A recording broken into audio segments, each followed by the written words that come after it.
that shit out the question. Kyle can't call 144, we got the wrong number. Keep talking, I'm deep stroking revenge, she a grown woman.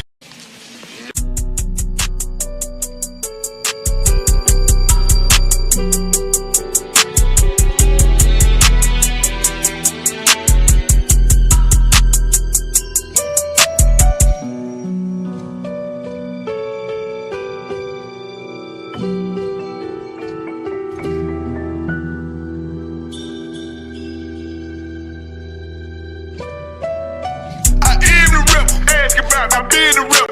Niggas ain't never been on my lip. They must got the wrong impression. All my fears and salute my lord. I took my check. Go through all this just to drop my sword. That shit out the question. Kyle can't call 144. We got the wrong number. Keep talking. I'm deep stroking revenge. She a grown woman. Get 2 Glocks, fully loaded, nigga. I call him dumb and dumb. What's wrong with him? He should've known better. He must be on something. Hey, it's Mr. Bring me back that cup. Niggas know they in trouble. Look around, little nigga. You see my breath. We think was a mom. Red letters got me waiting on the thing. Lord, we ain't no priest. I want the world to burn, just like Arthur Flip. I asked my Lord when we get that power. He said time to show. Took that first step like a man. I ain't no child no more. I need that glow. Humble, I don't like the boast. They know it ain't 144. They don't come close. Let's see who wanted the most. I'm from a city where they blitz. They'll rob you quick. Ask a God out DC about that shit. We both came up with trick. I remember when I was lost and on the wrong path. Lies that I told my mother, lies that I told my dad. Remember I walked in the house, he seen all the stress on my head. Called you about that robbery after school, I knew what I did. Victim of peer pressure all along, I guess I was scared. I saw the nigga sell Miss Graham that crack, I should've killed her. I understand our oppression, when she died it was heartbreaking. About to take a trip to Newtown just to say I'm sorry, man. This the only family I gotta play to win. Up for my children so they ain't victim of they sin. I'm glory cause I chased away that demon, try to take my kin. Can't taste that pleasures with a vengeance, he'll be back again. Niggas move by emotions, I'm a soldier, I can't comprehend. Just know when Satan put that pressure on him, he'll probably bend. Jumped off in that water, he can hardly swim. Strap on me, to protect my people, I'm on God. I got a crazy bitch, love the crazy in me, call her Harley Quinn. Remember what you did for me back then, always a long friend. Text my nigga threw his life away up in a dark place. You supposed to be right here with me, you chose the wrong side. Wasn't always friends, we locked in after no, I can't go like that, my lord, no, not this time. I am the rep, ask about, I been the rep. Niggas ain't never been on my lip, they must got the wrong impression. All my fears and salute my lord, I took my check. Go through all this just to drop my sword, that shit out the question.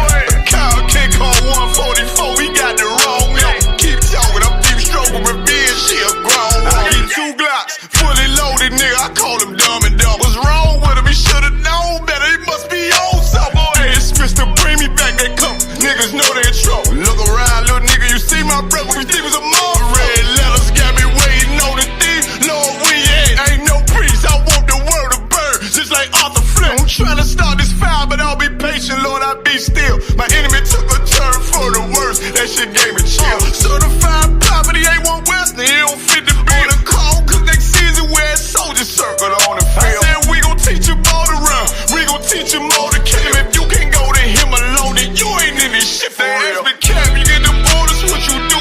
How you keep your cool? How you find the truth? I said some niggas told me some real shit. When YAHANNA said, God ain't 50-50, he revealed. Then Muhammad said, you had these little things, you get the kill shit. I was lost, I thank the Lord, he put that zeal on me later. Don't say that, hold up, fuck that.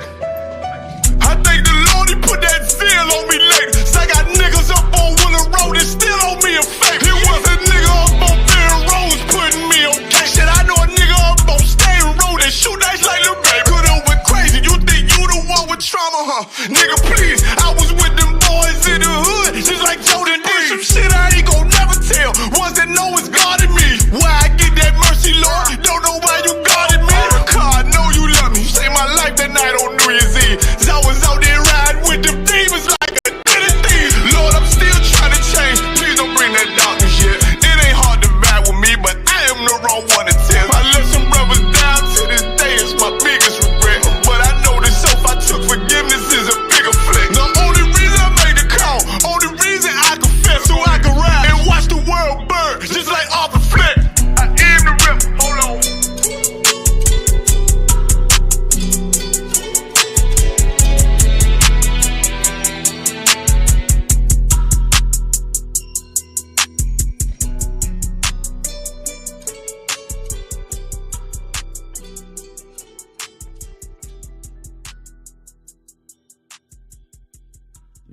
These are good white people. It's a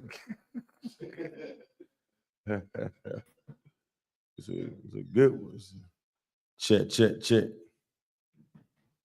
Salaki, am I being heard? Con, can you hear us in Durham, sir? Con, I can hear you. Con, sir. Are you loud and clear, sir? Loud and clear. Hey, Daraj, do me a favor. I'm about to turn this up just a little bit on this side, the main volume.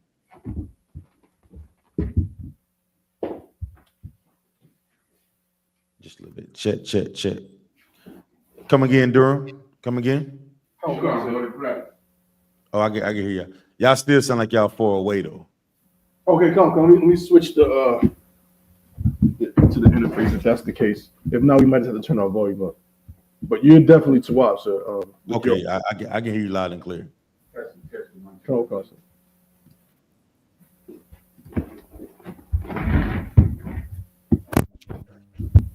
Oh man. Y'all hold tight. I'm almost there. Hold tight. Yeah, let's see.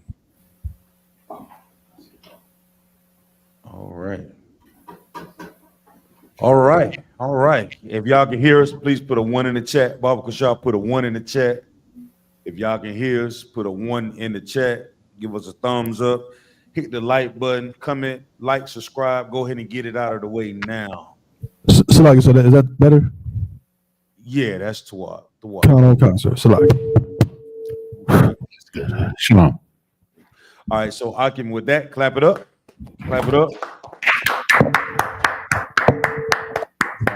All right, Shalom, Israel. Yahweh Ba'ashem Yahushua Brakathum to the Akim, to the brothers. Shalom, Yahweh Shema Alathan Ba'ashem Yahushai to the sisters. Akwatin. I'm preaching officer of 5,000 Zion Ya'Allah coming out of Fayetteville, North Carolina, under the commanding junior YAHANNA, under the Capt Nayathaq 13,000 Banyamyan. We at this North Carolina Brotherhood Scripture Breakdown class. Throughout the week, we have classes that are strategically designed to wake up Black, Hispanic, Native Indians and allow them to know who they are according to the Bible. You understand? When I say wake up, you say, what do you mean? We walk around every single day and our eyes are open. Our eyes are open, but our brains have shackles on them. You understand? The way we think, the way we move, we're shackled in this empire. Because somehow we think by celebrating Thanksgiving is going to bring us all closer together. Well, actually, that goes against serving God.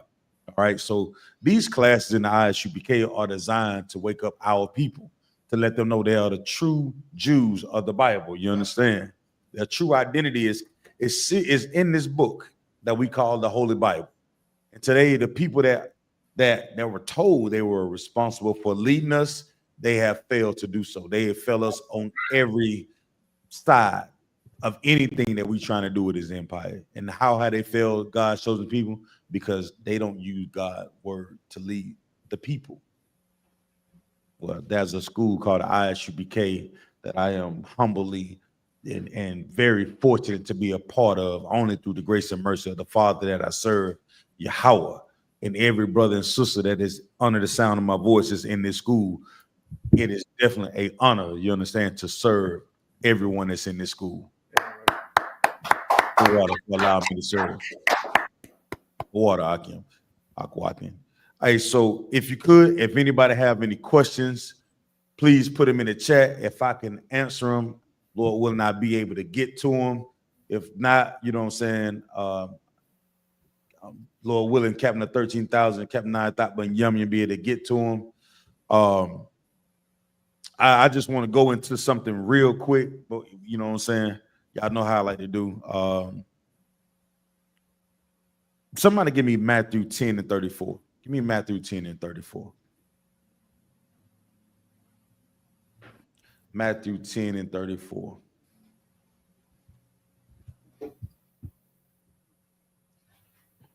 This is the book of Matthew, chapter 10 and verse 34. Come on. Think not that I am come to send peace on earth. I come not to send peace, but a sword. Now, they'll tell you that not Christmas, but Thanksgiving, both of those holidays, right? This is a time for us to gather and enjoy family time, right? This is about us sitting down and really breaking bread with our family members and trying to. It's a great time because we all off our slaveries and things like that. But if you serve the Most High, if you follow what's in the law, statutes, and commandments, and if you actually knew who Christ was, you would understand what this meant. Is that written in red? God. Read it again for me, Baba Kushad Darash. That I am come to send peace on earth. So somebody break this thing down for me. If you never heard this scripture before, somebody break this thing down, and we're going to use this tonight to kick this class off, and we're going to go in how evil and disgusting Thanksgiving is. We're going to talk about how vile and how the megalomaniacs, which is a so-called Caucasian race, Esau, according to the Bible, the nation of Edom, right, the oppressor, how evil he is to push things like Thanksgiving in front of us and say this is a time that we should gather together. They have a Christmas song that's probably playing right now, and it's disgusting. They say this is the most wonderful time of the goddamn year. You lost your damn mind. Right. And if you think that this is the most wonderful time of the year, then you don't know that with Christ, you don't understand what Matthew 10 and 34 means. So somebody break that down for me. Let's start from the top. Matthew 10 and 34. It says, think not that I have come to send peace on earth. What does that mean, Baba Kushar? Come on. Salakia, sir. Hold on, Salakia. Go ahead. That.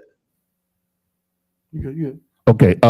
Okay. What he's saying here is like his mission, his job, his authority is not to bring peace. That's not why he's here. He's not here to bring peace, for everybody to love one another and, you understand, join in unity. He's not here for that. Well, a Christian would say, well, how is that true when the Bible say he is the peaceable one? Ain't that what it says? So a Christian gonna read this and say, well, there's a contradictory in the Bible. That's what a Christian, that's my Christian voice that goes on in my head. There's a contradictory in the Bible. Because, right, sir, if I may, Christians, they don't really understand the Bible at all. Like they're trained to look for contradictions and stuff like that. Like the way they approach the Bible is wrong. Now that's true. Now, okay, so since we know this, then what did this mean then? Somebody break this thing down. If we know that their approach to the Bible is completely, to me, considered to be white supremacy, you understand? The approach to it is contradictory, and they bastardize everything that's in the Bible. What does this mean then? Come on. So lucky. 10 and 34, please. Well, this is Yahawashi speaking. So when it says, think not that I come to send peace on earth, Christ is not, when he comes, he's not coming to bring peace on earth. Well, what does it mean to think not, though? Let's not, don't skip over nothing. Like anytime we read the Bible in I.S.U.P.K, we skip over nothing. If we don't know it, we sit down and we study and we find it out. So these words mean so. It's good for us to break it down so our people can understand it. But let's break down what's actually there. What does it mean to think not? Think not, meaning don't even think it. Don't even put it in your mind. Mm-hmm. Don't even consider it, right? Don't try to come up with a thought to conclude whatever it is that you want to happen. Just like Thanksgiving. Just like everybody being together. Like everybody singing Kumbaya, my Lord, and everybody getting getting along or whatnot. So don't even consider this, right? Read. Think not that I am come to send peace on earth. Now, okay, so let's do this.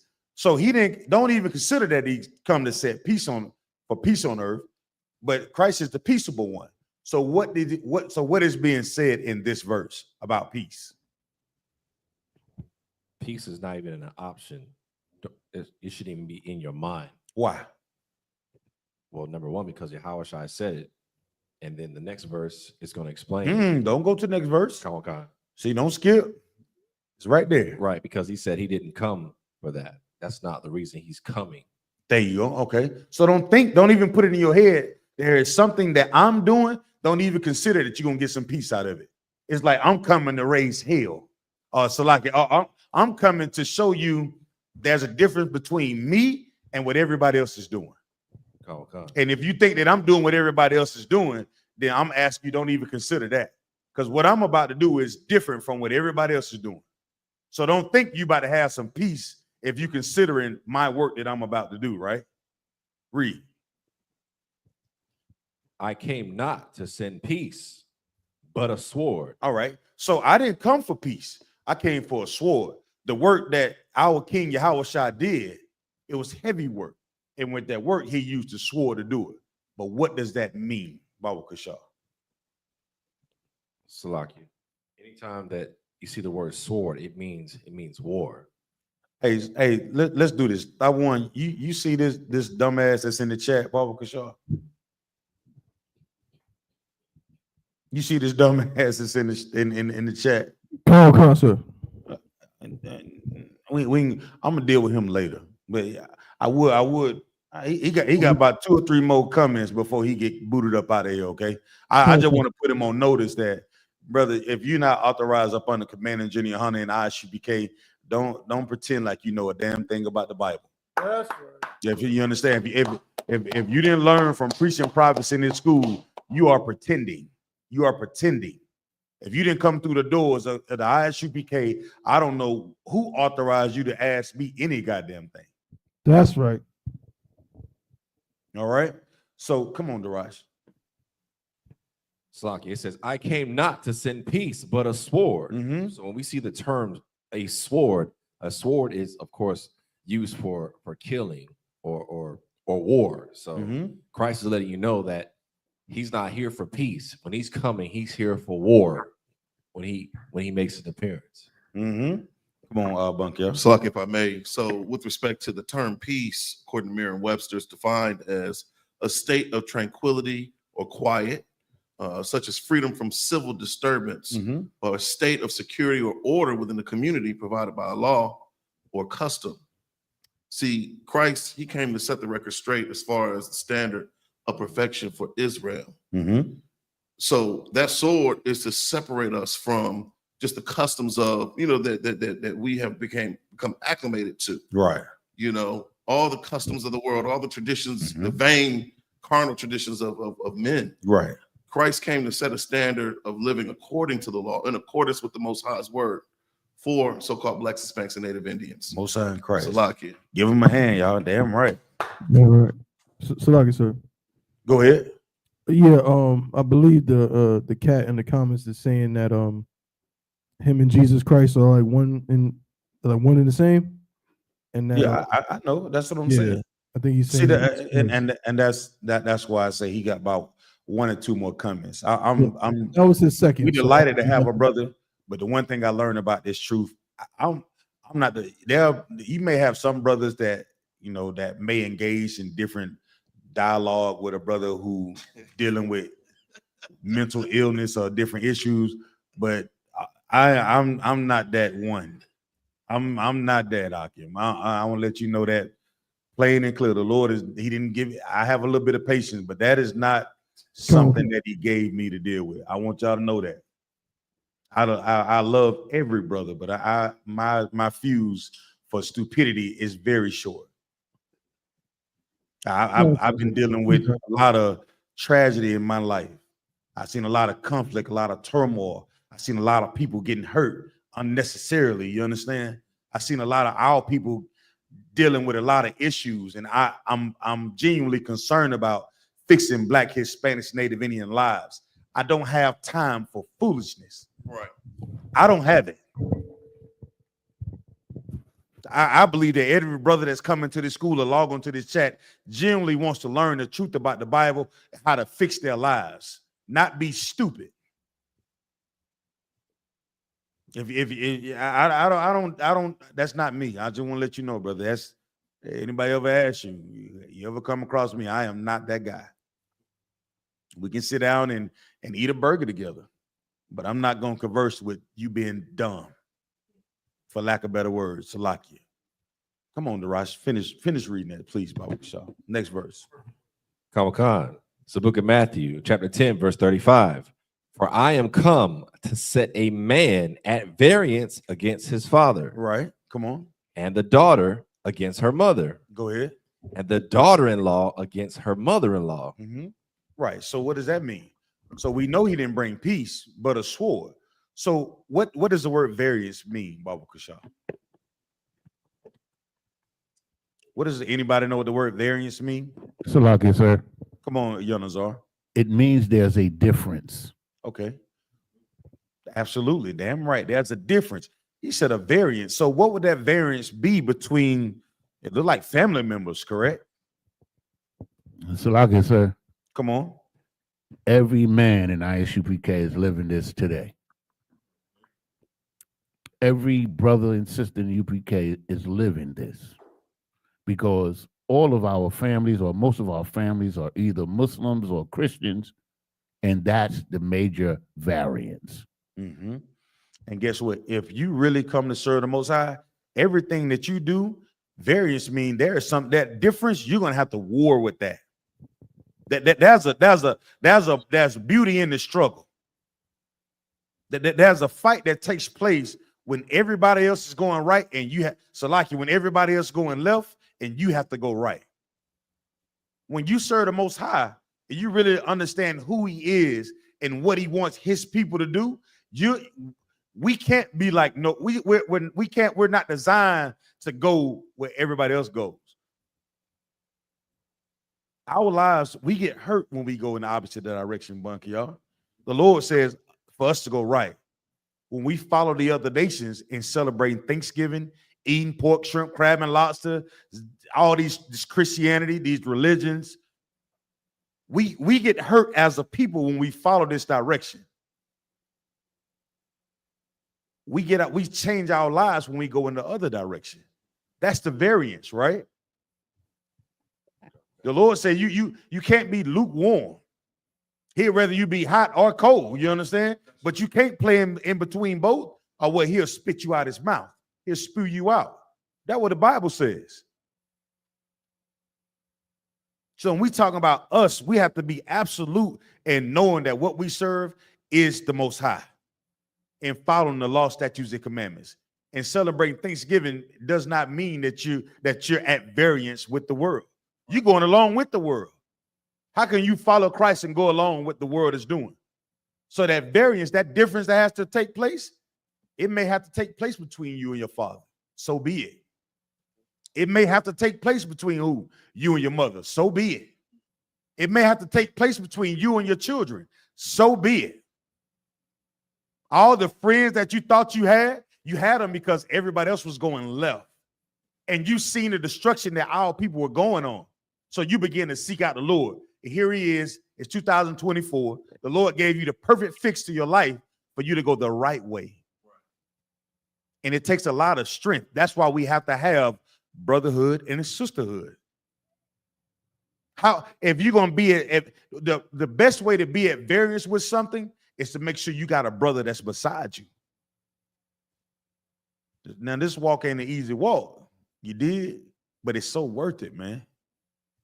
It's so worth it. Read the next verse, Darash, please, Baba Kashaw. It's the book of Matthew, chapter 10, verse 36. Go ahead. And the man's foes shall be they of his own household. Break that down for me, please. So pretty much what this verse is saying, this is Yahawashi speaking, saying a man's foes shall be they of his own household. What is a foe? So foe would be an enemy or someone that's pretty much against you. So the people that are in your household. No, there's no way. We live in the same house and I can have a foe to me and my household. How would they become a foe to you if you're in the same household? Because you're different than the others. As the previous verse said, you're at variance with your family. The Most High wants you to do certain things. So if you're following the Most High in Christ, you're going to live a different way. You know what's crazy about knowing the truth? Like, before, I don't know if anybody else done had this experience, right? Before you learn the truth in I.S.U.P.K, your people and your family never invited you to nothing to have to do with any church or any celebration or none of that. You didn't get none of them invites. You didn't get. Nobody asked you to come to no break down no Bible verse or none of that. You know what I'm saying? You got the occasional Easter services and things like that, right? But for me, I didn't get that. But the minute I said I want to serve the Lord and I.S.U.P.K in the command and journey honor, well, come here, nephew. Let me show you this right here in the Bible. I heard you've been studying such and such and such and such. Where is that you learning in the Bible? I'm thinking to myself, where the hell would you at when I really wanted to learn? What was that? I realized then, you know what? I understood the scripture very clean. I understood that serving the Lord, and guess what? You're going to encounter some things that are not comfortable for you. You're going to encounter some jagged edges when you come to serve the Lord. You understand what I'm saying? And guess what? Some of the people that you think are actually the closest to you are the ones that have the biggest issue with you. Damn. You think mama love you until you say, hey, mom, I ain't put on no goddamn Christmas tree this year. Right. I don't know what I got into my baby. I don't know. He ain't been the same since he started reading the Bible. Oh, Lord. I don't know what he's reading, but he's different. Maybe it's just me, Acosta. I don't know. I don't know they do that in the Bahamas or Trinidad or anywhere. Maybe it's just my dumbass family that became foes once I began to open up the Bible and serve the Most High. Salaki, sir, if I may. Come on with it, Acosta. What you got, brother? It's the same thing in the Bahamas, sir. Oh my goodness. Oh, give him a hand. You know what I'm saying? Damn. How would I have ever guessed that? Because the Bible said when you come to serve the Lord, prepare yourself. You have to prepare, man. And guess what? The people who love you, that love you sometimes, who you think love you, they don't really understand the Bible. And they don't understand your plight in life. Come on, Bunky, y'all. Salaki, if I may, I just looked up the definition of the word foe. Uh-huh. And Darash, he explained what a foe was as far as it being an enemy. Okay. But it says one who has personal enmity for another. And then it goes on to say an enemy in war or one who opposes on principle. And so we're just giving our family members, what the Lord says. Principle. And they take it personal. Come on. Have I therefore become your enemy because I tell you the what? The truth. That's right. If I love you, right? If I know that the stove is hot, it's irresponsible of me to watch you put your damn hand on the stove, man. And watch you burn. So that's why we so starch against Thanksgiving. I know y'all get tired of us saying, don't eat this, don't celebrate this, don't do that. But somebody has to be the voice of reasoning. And the I.S.U.P.K is the only voice of reasoning that is hitting the airways, man. You can be whatever that you want to be in the earth.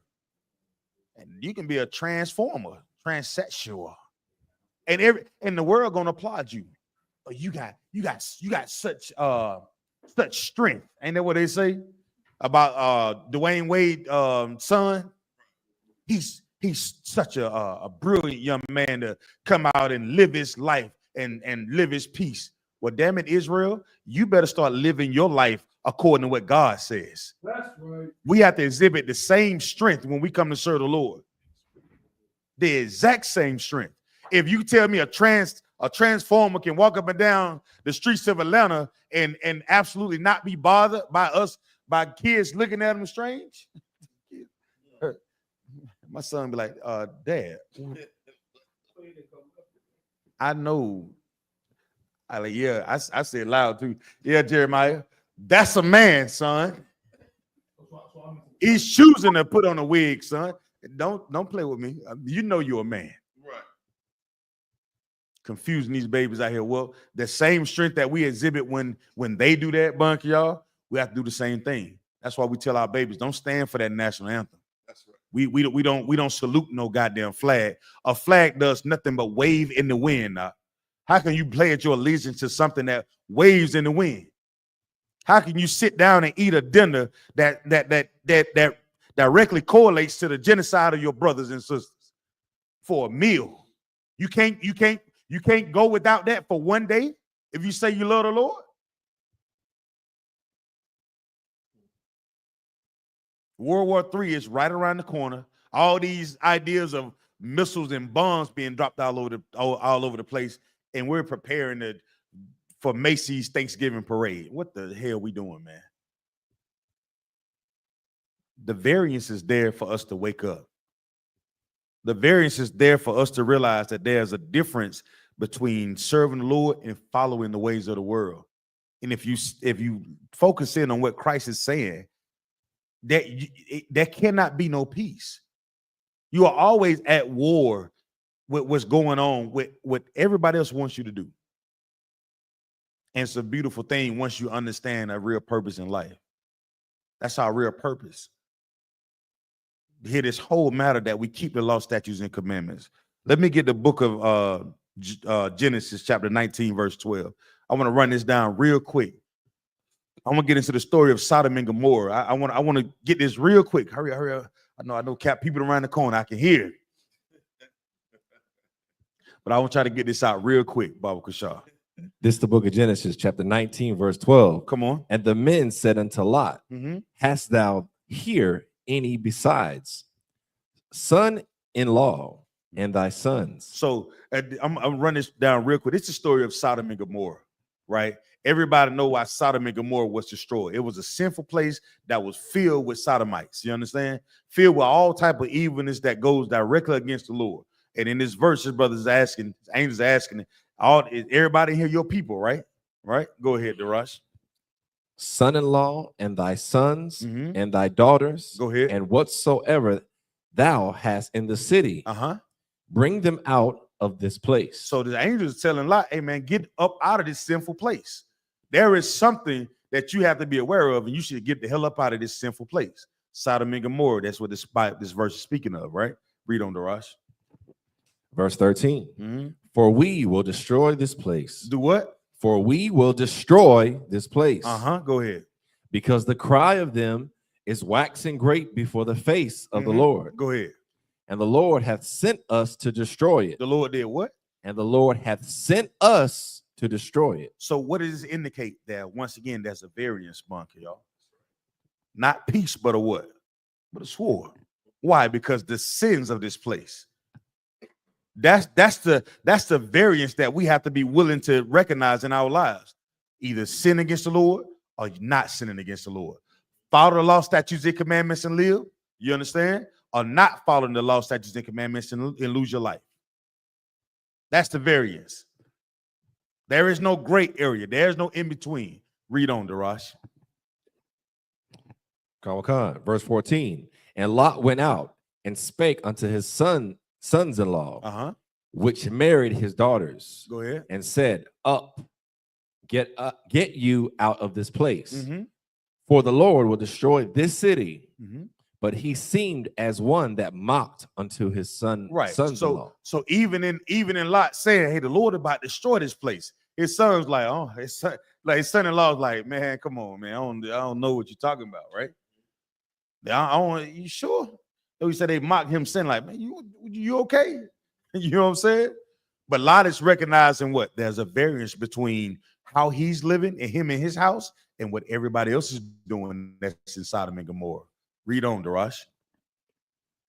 But he seemed as one that mocked unto his sons-in-laws. Verse 15. Go ahead. And when the morning arose, then the angels hastened Lot, saying, Arise, take thy wife and thy two daughters, which are here, lest thou be consumed in the iniquity of the city. Right. Once again, we're talking about what? He wasn't consumed already, bunk, y'all, which was what indicates another variance, right? But if he stayed, he would have been what? Consumed. Read on. Verse 16. And while he lingered, the men laid hold upon his hand, and upon the hand of his wife, and upon the hand of his two daughters. Go ahead.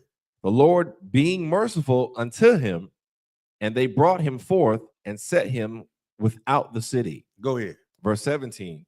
And it came to pass, when they had brought them forth abroad, that he said, Escape for thy life. Go ahead. Do what? Escape for what? Escape for thy life. Because what? The angels knew that the Lord was about to destroy this place. Read on. Look not behind thee. Do what? Look not behind thee. No, take a quick glance. Look not behind thee. Look not. Those are very specific instructions. Just like Christ saying what?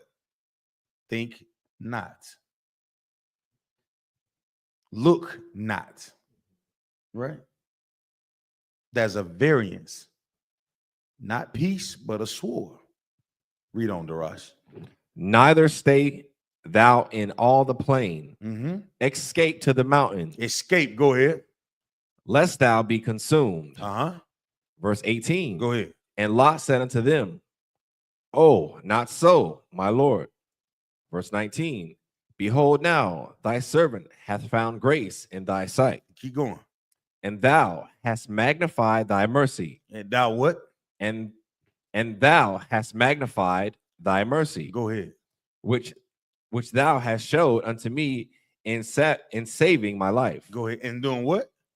Which thou hast showed unto me in saving my life. Saving his life by not allowing him to be consumed in the city that the angels told him to get the hell up out of. Him and his family. Think not. Look not. Right? Read on, Darash. And I cannot escape to the mountain. Please, go ahead. Lest some evil take me and I die. Go ahead. Verse 20. Behold, now this city is near to flee unto, and it is a little one. Go ahead. Oh, let me escape thither. It is not a little one, and my soul shall live. Keep going. Verse 21. And he said unto him, See, I have accepted thee concerning this thing also. Drop that. Read verse 26. Let's get to the meat of what I want to say. Come. Verse 26. But his wife looked back. But his wife did what? But his wife looked back. What did his wife become right then and there? They were told to get up out of the city and what? Look not. Disobedient. She became disobedient. What else did she become?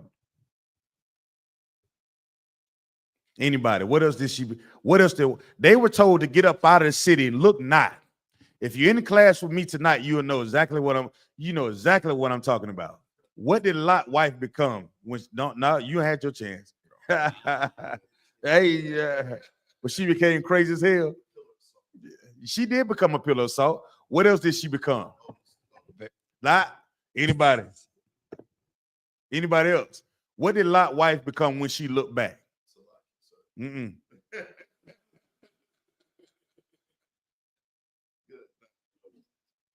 What did she become, Akim?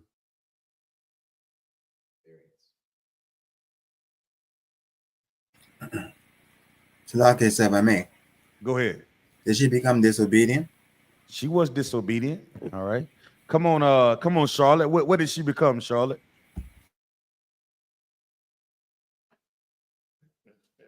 Salaki, sir. Go ahead. I believe Captain Nayathaq is ready, sir. I'm gonna give it to you for time's sake. Salaki.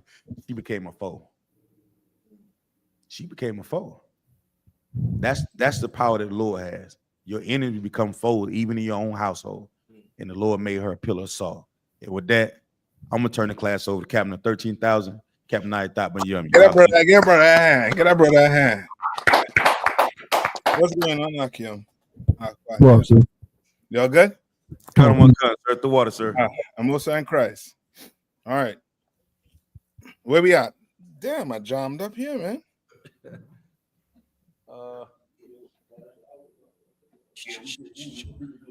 I don't think we had Tabuan. Do we have any questions thus far? We had a nutcase in here earlier. He said he was Christ. I said, "Oh, we're gonna get you out of here." Oh boy. Yeah. That eggnog kicking in early, Cap. All right. With that being said, all right. This week is what Thanksgiving, right? Who are the history on it? Somebody pull the history on Thanksgiving. Tabon, you want to do it? And then maybe Akashka, you go read for me, right? History on Thanksgiving, sir? Yeah. Okay.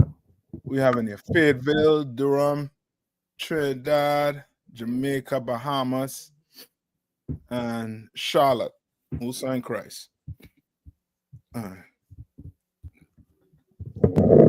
right, so this week is, everybody in that spirit right now, that whole Thanksgiving spirit. You know what I mean? It's going to be chaos on the roads in the next few days, and then after that come your what? Your Black Friday. All right. Now we're gonna deal with Thanksgiving for for a little while. If you have any questions outside of that, type it in the chat. All right. Akashka, give me 1 Corinthians. All right. Give me 1 Corinthians. Start at 1 Corinthians chapter 8. Start at verse 7. All right. Come on, sir. This is the book of 1 Corinthians chapter 8 and verse 7. Mm-hmm. Howbeit there is not in every man that knowledge, for some with conscience of the idol unto this hour eat it as a thing offered unto an idol. Unto what? Unto an idol. Right. So what are they going to do on Thursday? They're going to offer what? Read one more time. Come on, sir. The book of 1 Corinthians chapter 8 and verse 7. Mm-hmm. Howbeit there is not in every man that knowledge, for some with conscience of the idol unto this hour eat it as a thing offered unto an idol. Right. So what knowledge every man don't have? So like you said, I beg. Come on. Seem like they don't all have the knowledge what this whole Thanksgiving was start up for. So they ignorantly. Okay, you're right, but it's not what this is trying to tell us. Answer. So read that first part one more time before the colon. Come on. Howbeit there is not in every man that knowledge. So there's not in every man. Meaning what? When they say every man, just man alone? So man and woman. Right. Mankind. Right. So they say, howbeit. However, there's not in every man that knowledge. What knowledge? That's so lucky, sir. Come on. Could it be the knowledge that these idols are not gods, that they're really nothing? Okay, you want it, Yanaza. Give me a precept. Oh. I need a precept that explain that knowledge. I can't think of one right now, sir. Yeah, you could think of one. Okay. When I say it, you're gonna be like, oh man. So like I said, come on. Psalm 147, verse 19 20. Read it from me. Let me hear what it say. Oh, hold on. Let man, you all have to start with any tags and select. Akashka. Get the scripture the brother just called. Hold where you're at and get the scripture the brother just called. What's the scripture again, sir? Yeah. Psalm 147, verse 19. Psalm 147 and 19? Yes.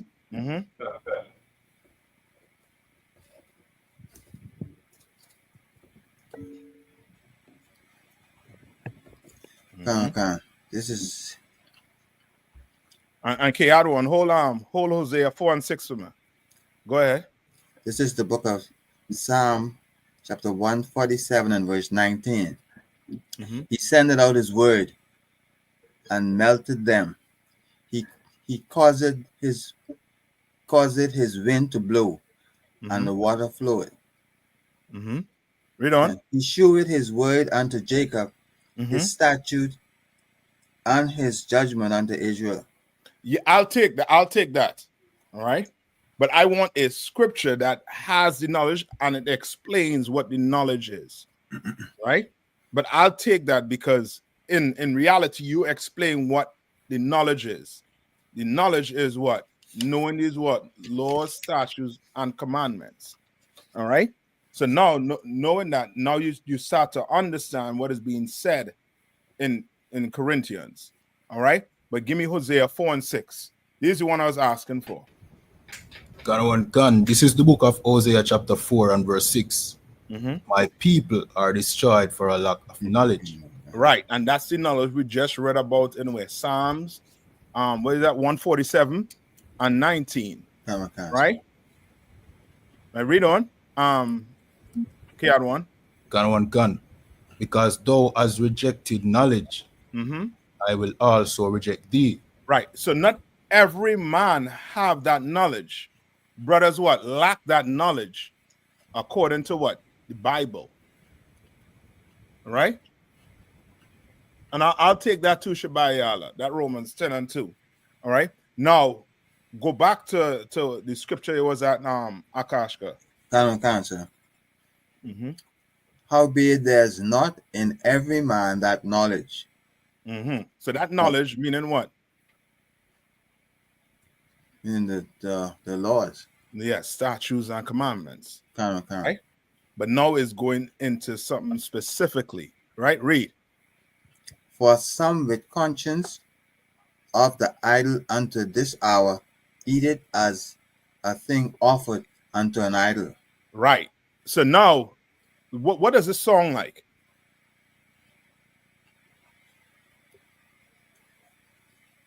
It sounds like the person is eating it, knowing that it's offered unto an idol. Right. Right. Now read on.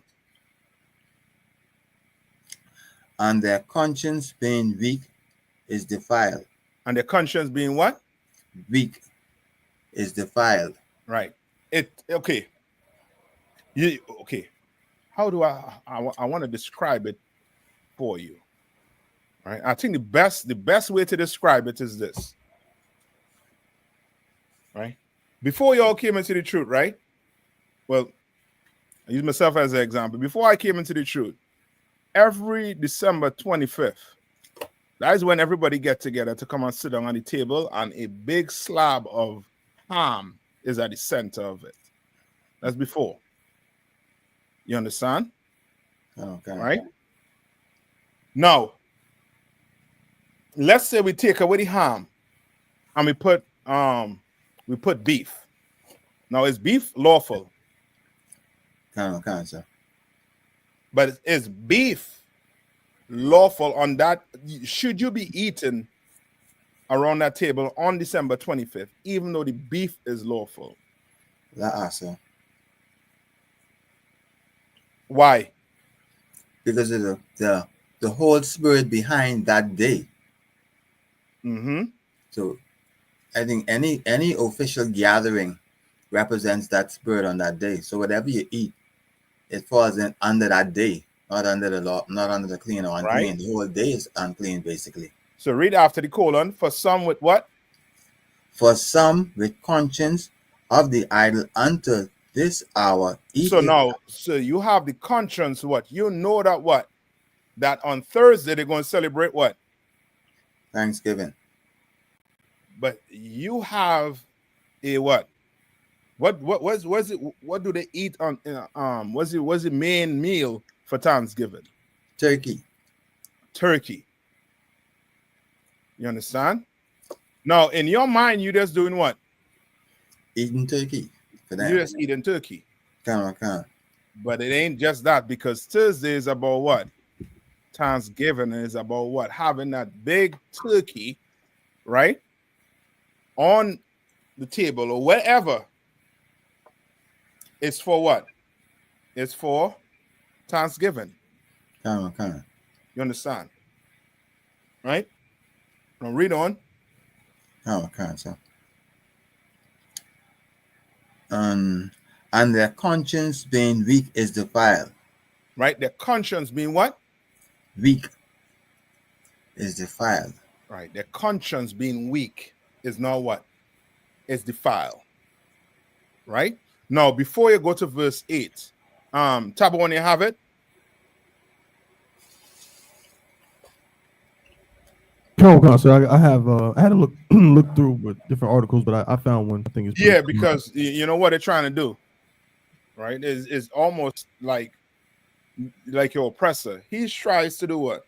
Make everything that what negative for certain people, he tried to put a spin on it to be what? Something positive. You understand? So now a good example is October 31st is what? Halloween, right? Now, the Catholic Church, they don't celebrate what? Halloween, right? But they celebrate what? What did the Catholic Church celebrate? So like is it something like All Souls Day or something? Yes, All Souls and All Saints, where they pray for what? All Souls mean they pray for what? For the dead. For the dead, right? Halloween is about what?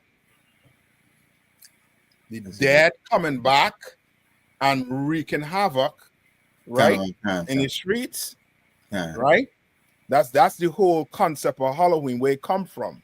That whole tradition that I.S.U.P., brought all the way up to today. That's why they dress up like what? Like dead people. You understand? Right? Now, read on. Come on. This is the book of 1 Corinthians chapter. No, not you. Sorry. Chapter 1. No, sir. Go ahead. No, come on. This is an article from Yahoo says Thanksgiving has a bloody history. Here's what really went down. Come on, bring it.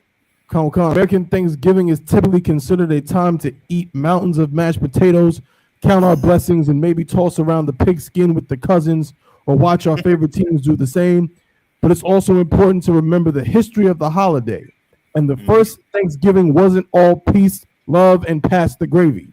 While the settlers at Plymouth and their allies from the Wampanoag tribe really did gather in 1621 for an epic 3-day feast to celebrate the settlers' first successful harvest, that's far from the entire story. Right. Now, and this is what you're going to have to, only in here you'll really get, the real history. Outside of here, you're going to get, things that sound nice. You understand? The word I'm looking for is what? Syncretism, right?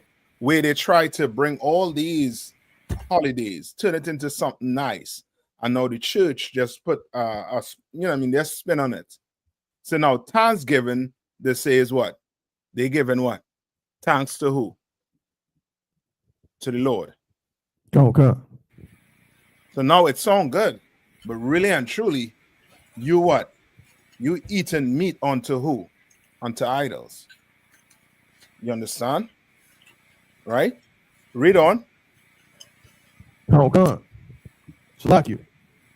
In elementary school, most of us probably learned that English religious exiles began establishing civilization in the New World, winning over the local tribes with promises of friendship.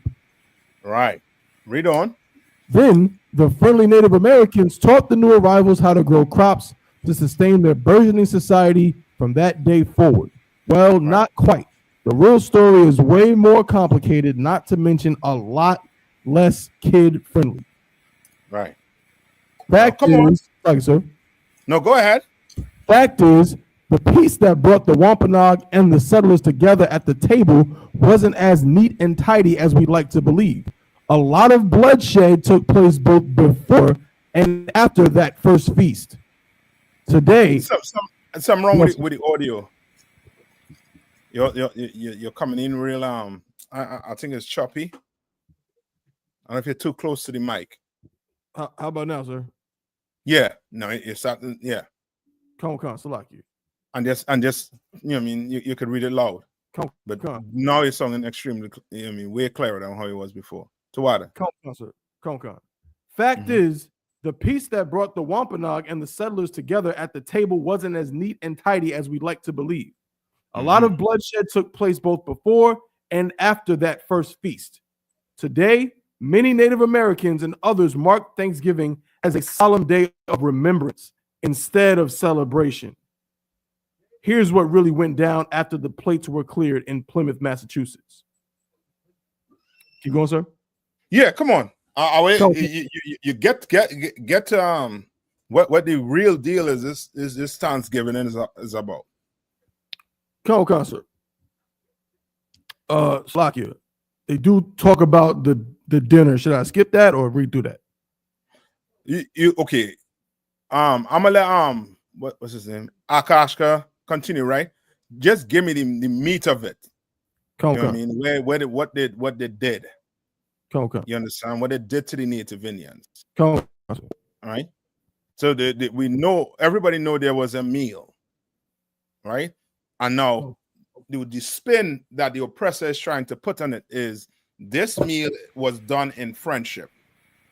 You understand? This was like, you know what I mean, like you all, you know, put this day together to come and eat and join together. You understand? I want what really happened at that table.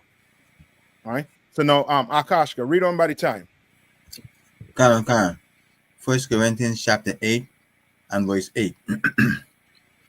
But meat commended us not to God. For neither if we eat are we better, neither if we eat not are we the worse. Right. So meaning what? Meaning what? If you eat, you know what I mean,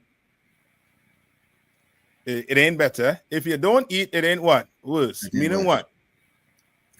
It don't make a difference. It don't make a difference. Give me a little more. So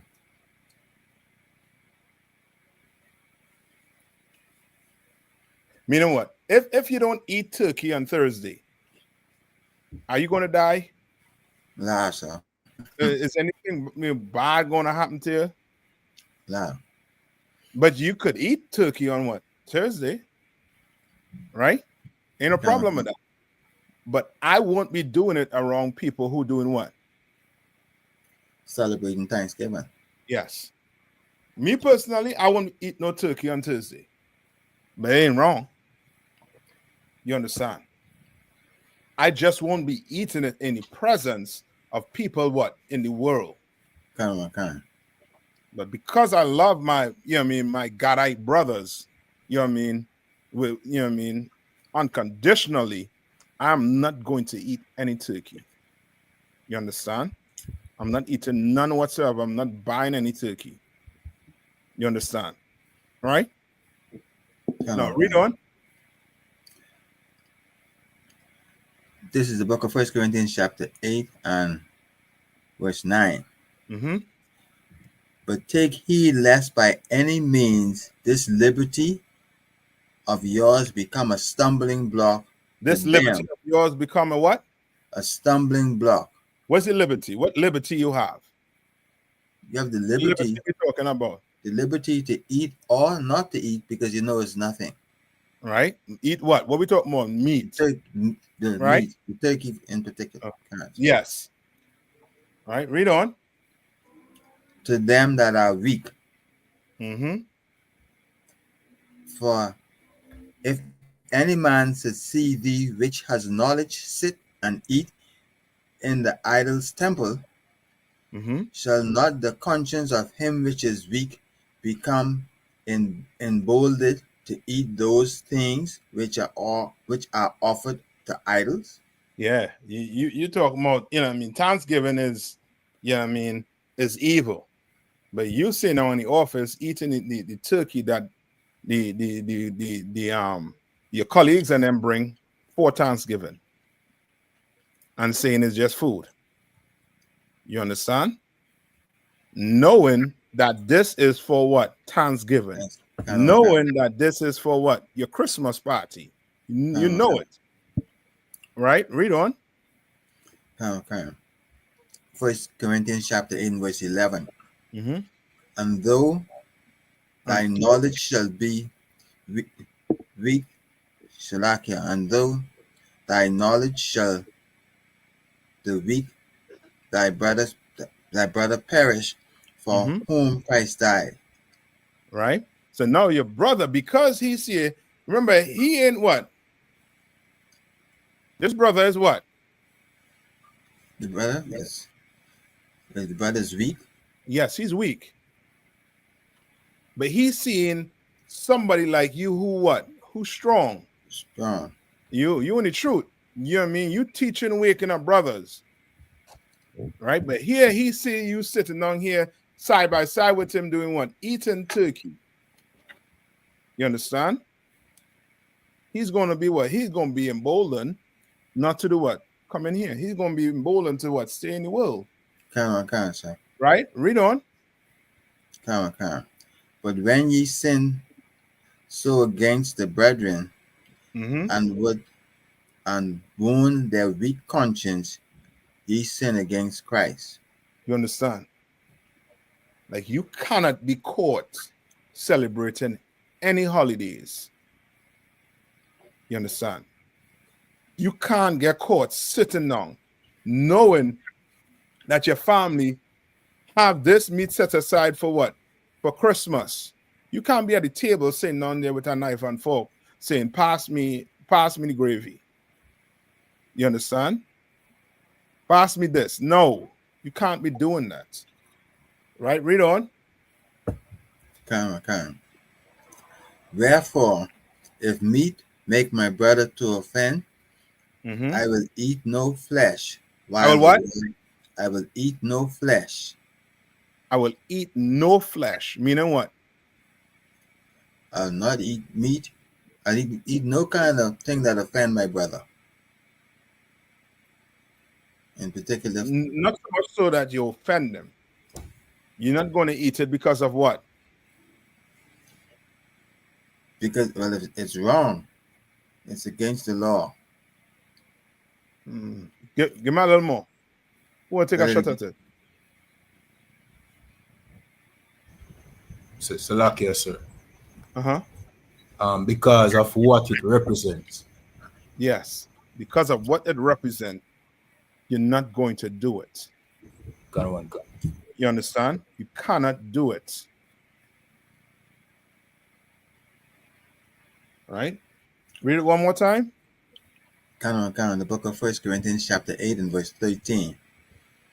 Wherefore, if meat make my brother to offend, I will eat no flesh while the world standeth. Yes, because now in his mind, he see you. Who, you know what I mean? You in the UPK, you come in the class, you speaking against, you know what I mean, all these holidays. But you sitting on here eating the Thanksgiving meal, you're going to cause your brother to what? To sin. Read on. Come on.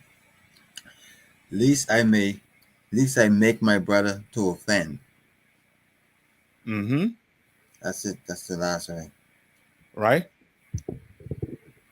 So, okay, so if I may. That would be the same with just about anything when it comes to the law, if I may say. Yes. So, when I say come to the law, give me a little more. What I'm saying is, if let's just say if me and the brother hang, if I'm like in my case, you know, me and a young man, we hang out together. Anything I do in controversy to the law, which would cause him to be weak. Yes. Gotcha. Yes, correct.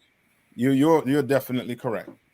All right. And just to go extreme, meaning if you hanging out with a brother, a young man coming in here, and you just, you know what I mean, light a cigarette out. I'm being extreme. You understand? You are going to, you know what I mean, cause him to what? Sin. To destroy him like that. Yes. Right? Now go to Matthew 12 and 46. I think you all went over this one already, right? Matthew 12 and 46. Come on. Yeah, before you move on, and you know, just like how you brought that out there, and it really shows the standard, you know, being set to where, you know, it really demonstrate the level of brotherhood we really supposed to have as a people, because now it's like you really had that care for your brother, you really had that care for your family, because, you know, again, you patronating or partaking, you know, in these customs, which really doesn't belong to us. It is like a total offense towards, you know, your people, and it shows, you know, the kind of compassion, and really understand everything to where the Lord himself, have a care towards, his children, just like any father would have care for his children and tell them, hey, don't follow this or go down this pathway, because now it could fall into danger, it could bring harm towards you. Yes, correct. You know what I mean? Correct. What you two brothers are saying is on point. Right now, go to Matthew 12 and 46. Come on. This is the book of Matthew, chapter 12 and verse 46. and this is you know what I mean, this is how you're gonna have to, you know what I mean, start preparing yourself. You know what I mean, when you come in here, you have to start preparing yourself, not just, you know what I mean, for against Thanksgiving, but against every holiday that's not in this Bible. That's right. You understand? You won't have to one that come. These holidays come almost, you know what I mean, back to back. You just had what? Halloween. Now what coming up? Thanksgiving. What's the other one coming up? And then Christmas comes up. Christmas. Then what's coming up after Christmas? Then you have New Year's Day. New Year's. And then after New Year's is what? It's Valentine's Day. Yes. And the list goes what? On. Right? On and on. When these days is about what? If you had to put these days in a nutshell, what does it mean to your oppressor? Money for them, sir.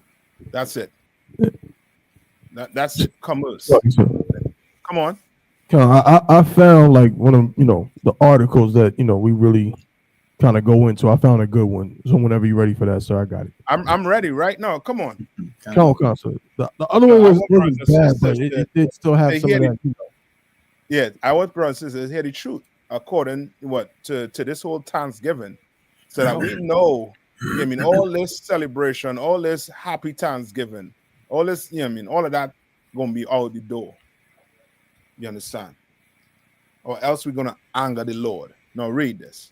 It says the real story of Thanksgiving, explained by Susan Bates, doesn't have quite the same fuzzy feelings associated with it as the one where the Indians and Pilgrims are all sitting down together at the big feast. We all need to learn the painful history of Thanksgiving so we do not live in lies. Abraham Lincoln proclaimed a day of Thanksgiving in 1863.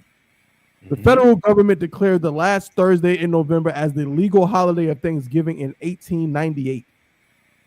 However, the meaning of Thanksgiving for Native Americans is filled with painful history, which has been covered up with the Pilgrims and Indians story.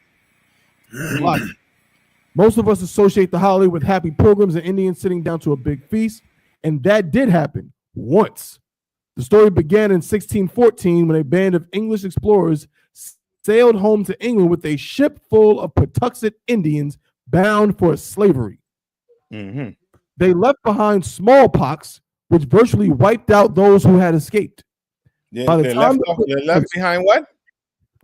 They left behind smallpox, which virtually wiped out those who had escaped. Read on. Khan. By the time the Pilgrims arrived in Massachusetts Bay, they found only one living Patuxet Indian, a man named Squanto. Yeah, I remember that name. Squanto. Go ahead. A man named Squanto who had survived slavery in England and knew their language. Read on. Khan. He taught them to grow corn and to fish, and negotiated a peace treaty between the Pilgrims and the Wampanoag Nation. At the end all these things you're reading about, the Bible speaks against doing what? Against it. You understand? The reason why we're in this position we're in right to this day is because we decided to go against the Lord counsel. You understand?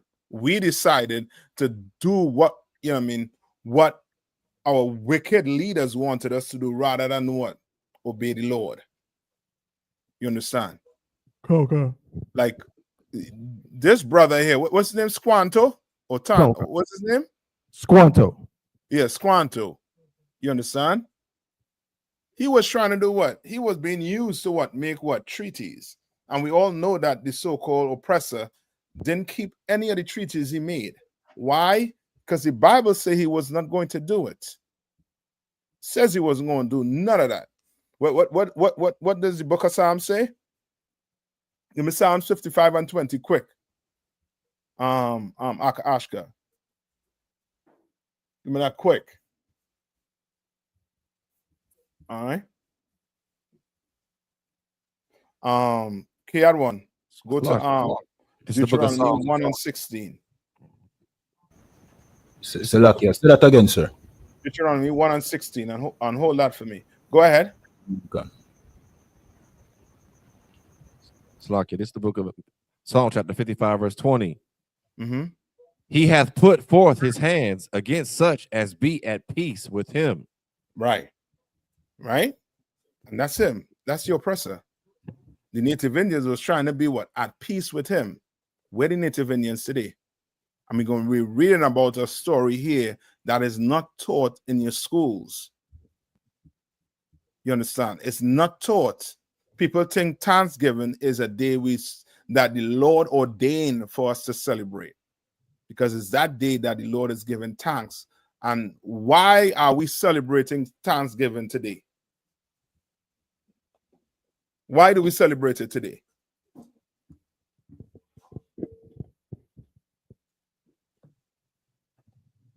Anybody?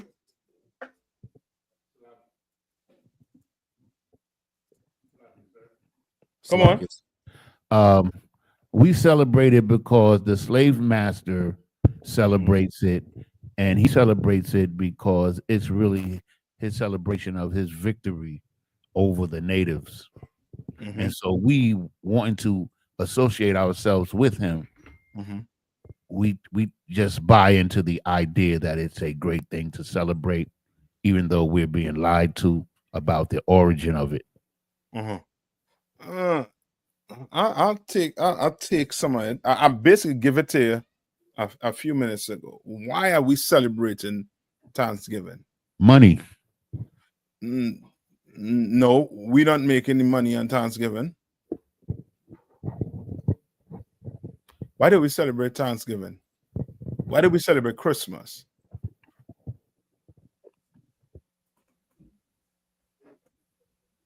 Why? Okay, why you don't celebrate Thanksgiving? Why I don't celebrate Thanksgiving? Salakia, sir. Come on. Because we came to the knowledge of the truth of what Thanksgiving is about. How you came to the knowledge of the truth? We read this Bible and we came into the I.S.U.P.K to learn the knowledge of the Bible. You was reading you didn't read the Bible outside of the U.P.K? Comic-Con. Right. So what make you now come in here and read it and decide not to do it? Also, because like once you learn the history on it, like for instance, the history of the Native American Indians, the slaughter of it. Once you learn brotherhood, it would be kind of like a disrespectful to celebrate that as well. Understanding that the truth of Thanksgiving. That's why right. I stopped. I need a little more though.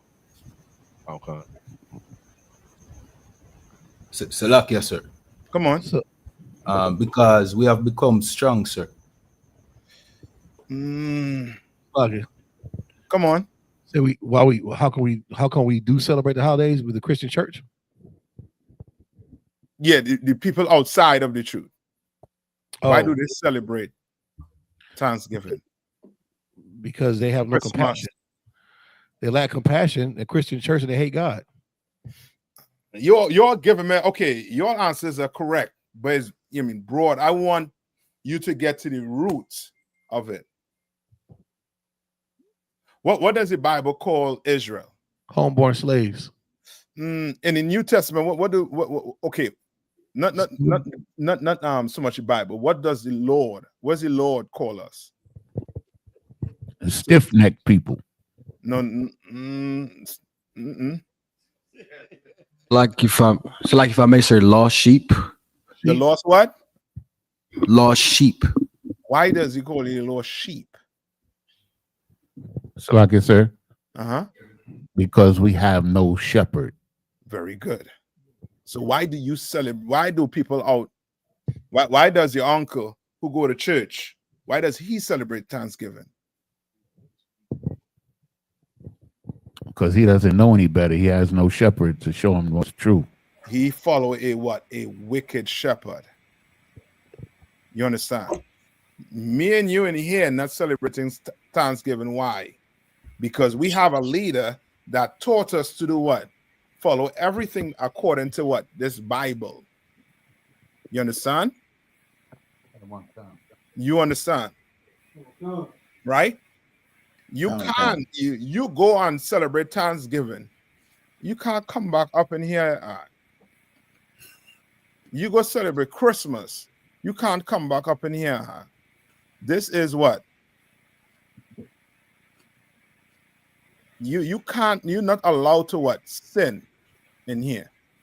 You understand? You go celebrate Christmas, Thanksgiving. You know what I mean? But because Commander General YAHANNA have mercy, you know what I mean? You might stand a chance of coming back in, but it's highly unlikely. Go celebrate that. Right? Your brothers and sisters out there doing it because the Bible tells you what? The shepherd, what? Cause the people to what? To err, to error. You understand? You in here not doing it because we have what? A good shepherd. You understand? We have a good shepherd, so we don't celebrate days like Thanksgiving. We don't. Right? Now read on. Like I said, which one you want me to read? What you holding? I lost my place in Matthew. Where should I be? Matthew was I was asking for 12 and 46. Come on. All right. So like I said, you know, I still got the article as well, sir. Yeah. Read a little more of the article. Come on, sir.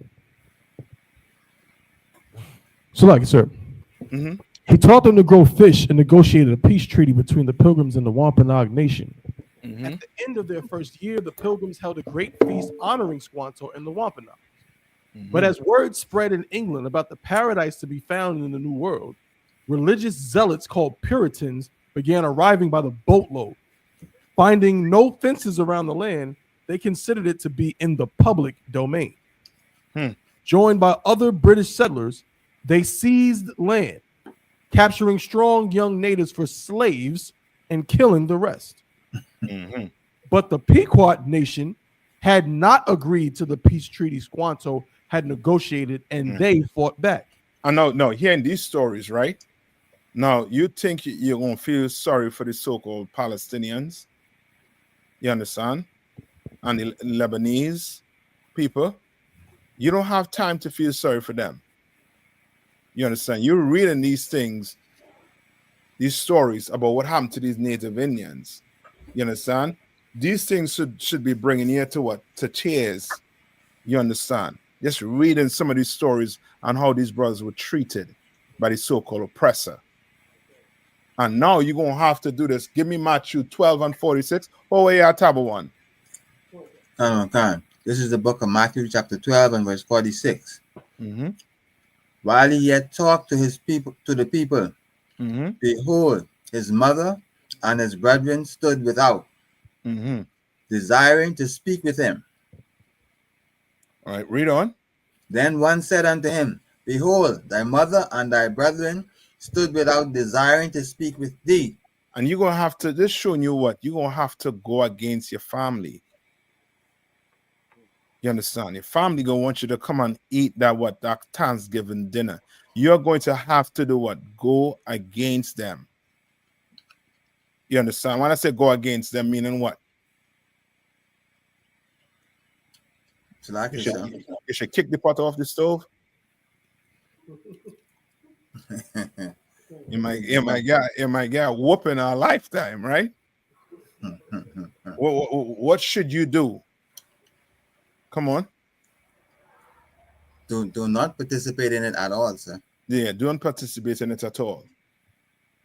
In that situation, you definitely cannot do what?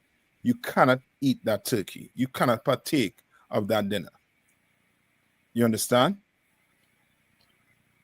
Come on, sir. Right? Read on. Come on. The book of Matthew chapter 12 and verse 48. But he answered and said unto them, unto him that told him, who is my mother? And who are my brethren? And right. He stretched. Go ahead. And he stretched forth his hand toward his disciples and said, behold, my mother and my brethren. You understand? Like Christ letting you know that what? For somebody to be your mother or your brethren, they're going to have to be what? In this truth. Come on. You understand? They're going to have to be in here.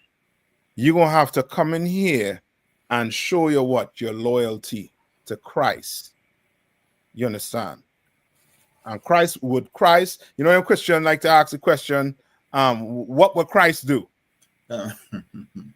You know, they like to ask, what would Christ do? Well, Negro, what would Christ do on Thanksgiving? Knowing what it was about, would he celebrate it? No, he would not. Right? No, give me a little more of the story. No, Taba one. Come on, Sluggy. Akashka, go to Matthew 19 and 29. Come on. You got one, I forget you, right? Hold that Got one, right? Come on. The Pequot War was one of the bloodiest Indian wars ever fought. In 1637, near present-day Groton, Connecticut, over 700 men, women, and children of the Pequot tribe had gathered for their annual Green Corn Festival, which is our Thanksgiving celebration. In the pre-dawn, Native Indians were doing what? They had their own celebration. Come. They had their own celebration, which in itself was what? Against the Most High. All right, read on. Come. In the pre-dawn hours, the sleeping Indians were surrounded by English and Dutch mercenaries who ordered them to come outside. Those who came out were shot or clubbed to death, while the terrified women and children who huddled inside the longhouse were burned alive. Slug, sir. No, go ahead. That's Abadawan. Let's let him know. He on now. Shalom. Solia. Come on. Sir. No, I just had a quick question, sir. Come on. When you mentioned about their festival, is it unlawful to, because it says Green Corn Festival, you know what I'm saying now? You know, we know that they weren't keeping the laws. They weren't keeping the actual feast, you know what I'm saying, of the Bible. So we know that part. But so we already know they're not fully, you know, they're not doing the law because they're not doing that. But is it unlawful to just, you know, make up something to have? Like I might have every year my family might do I don't know, a strawberry. Yeah, we go to a strawberry field and do the strawberry picking day festival thing. Would that be unlawful if I'm still making sure I'm keeping the Lord's feast, but then I just got this little thing that we like to do and we just call it Strawberry Field Day or something? Okay, that ain't, you know what I mean, who is picking strawberries? So like, sir? Is Tabawan and the whole nation going out on that day and picking strawberries? Allah, sir. All right, Tabawan and his family. So that's just something you and your family do. This year is talking about green corn. It ain't just, you know, I mean, one or two people doing it. It's the whole tribe that was doing it. Come on. Salakia, sir. So, you know, a lot of our people, they overlook, you know, the suffering of the Native Indians. But, you know, if you really dig deep into the core history of Thanksgiving, it has direct ties to paganism, from its symbols to the customs and traditions, you know, on the statues, the money, the idols, all of that stuff is tied to the worship of, you know, these gods like Ceres or, you know, the Celtics and the Anglo-Saxons. They celebrated this thing called Harvest Home. The Anglican Church, they kept the days of Thanksgiving. The cornucopia itself, the horn of plenty, is literally the horn of a deity, a Malthea, a goat that gave his horn to Zeus. The turkey is a fertility symbol of abundance, and it's worship of the land in addition to the corn. So it's all paganism. It all has ties directly to paganism. Even the fact that they play football, that is a very ancient tradition. With respect to the tradition of playing sports after a feast, by the Celts. So there's no escaping it when it comes down to even Thanksgiving. All the oppressors' holidays have ties to their gods that they worship. Yes. Yeah, you are 100% correct. Because remember, what does the Bible say? The Bible says what? There's no new thing under what? The sun. None whatsoever. You understand? This is just the oppressor. He recycling, you understand, his belief, his gods, and just calling it by some different name. You understand? And then teaching, then you have black leaders teaching you to follow it based on what? You giving thanks to the Most High. When that in you giving thanks to the Most High, that's you doing what? The oppressor, you worshiping the oppressor God. Right? Now, read on tab 1. Come on, sir. Salakia. In the pre-dawn hours, Salakia, I read that part, Salakia, sir. The next day, John Winthrop, 1588 to 1649, the governor of the Massachusetts Bay Colony, declared a day of thanksgiving because 700 unarmed men, women, and children had been murdered. Cheered by their victory, the brave colonists and their Indian allies attacked village after village. Women and children over 14 were sold into slavery while the rest were murdered. Boats loaded with as many as 500 slaves regularly left the ports of New England. Bounties were paid for Indian scalps to encourage as many deaths as possible. Following an especially successful raid against the Pequot in what is now Stamford, Connecticut, the churches announced a second day of Thanksgiving to celebrate victory over the heathen savages. You understand? And now today they bring it as just being what?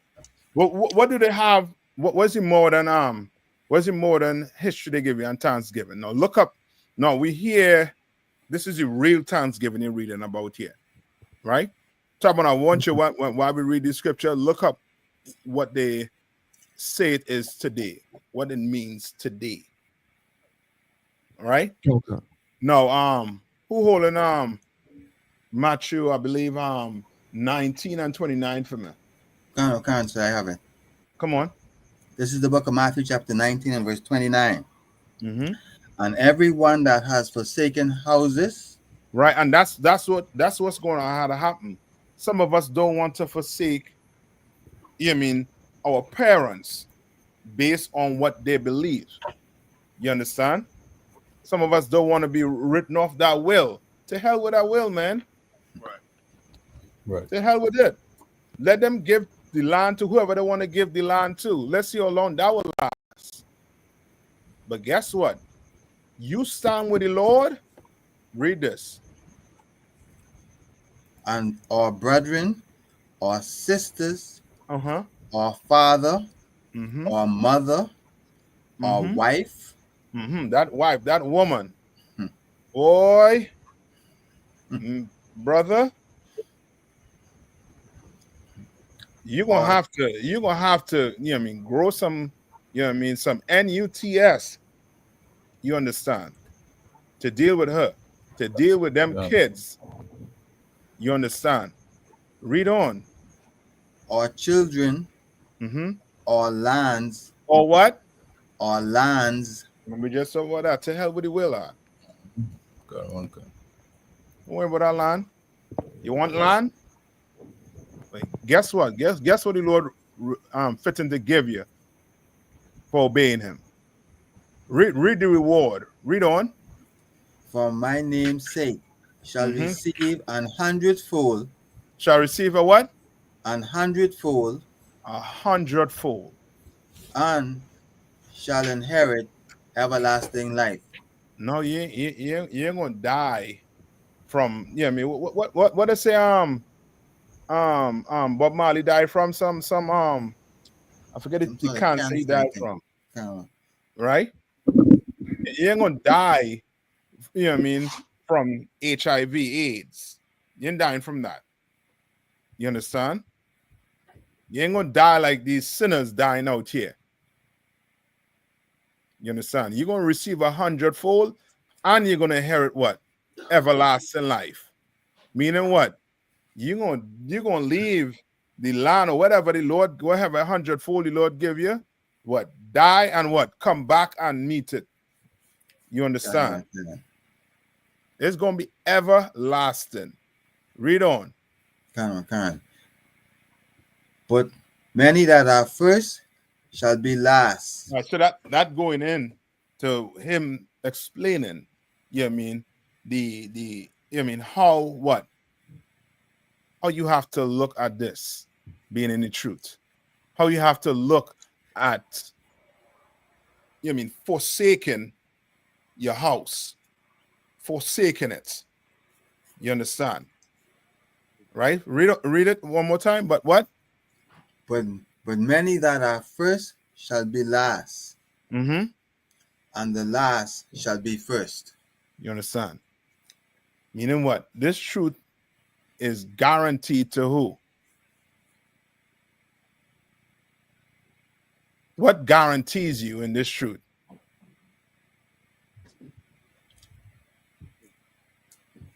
Once we come in, sir, once you come all the way in, Mm-hmm. whether we first or last. No, Mm-mm.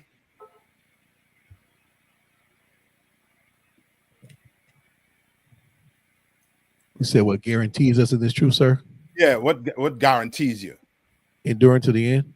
Yes, that's it. Endure unto the end. The Lord don't want to hear, well, I've been in it for about, 10 years. I did this. A nigga, you have a pipe in your mouth. And Christ fits in the crack the sky and come back. He don't want to hear what you did. You want to hear what you're doing right now with the truth. You understand? Okay. What you're doing right now. Did you forsake your mother and father just for 10 years and then went right back to mommy and daddy and get baptized in the church? You understand? Or did you came in here and what? You run this race. You ran it to the end. All right? Tabon, you found it as yet? Come on. Yeah, get them the modern day. Let's hear what they have pertaining to the modern day Thanksgiving. Read. Oh, come on. So this is the entry for Thanksgiving Day, the holiday in Britannica. It says Thanksgiving Day, annual national holiday in the United States and Canada, celebrating the harvest and other blessings of the past year. Americans generally believe that their Thanksgiving is modeled on a 1621 harvest feast shared by the English colonists, Pilgrims of Plymouth, and the Wampanoag people. The American holiday is particularly rich in legend and symbolism, and the traditional fare of the Thanksgiving meal typically includes turkey, bread stuffing, potatoes, cranberries, and pumpkin pie. With respect to vehicular travel, the holiday is often the busiest of the year as family members gather with one another. You understand? How that song? So there's another paragraph of that where they really try to drive the whole. Come on. It says, Plymouth Thanksgiving began with a few colonists going out fowling, possibly for turkeys, but more probably for the easier prey of geese and ducks, since they in one day killed as much as served the company almost a week. Next, 90 or so Wampanoag made a surprise appearance at the settlement's gate, doubtlessly unnerving the 50 or so colonists. Nevertheless, over the next few days, the two groups socialized without incident. The Wampanoag contributed venison to the feast, which included the fowl and probably fish, eels, shellfish, stews, vegetables, and beer. Since Plymouth has few buildings, sir. What do they say the story is told by the victor?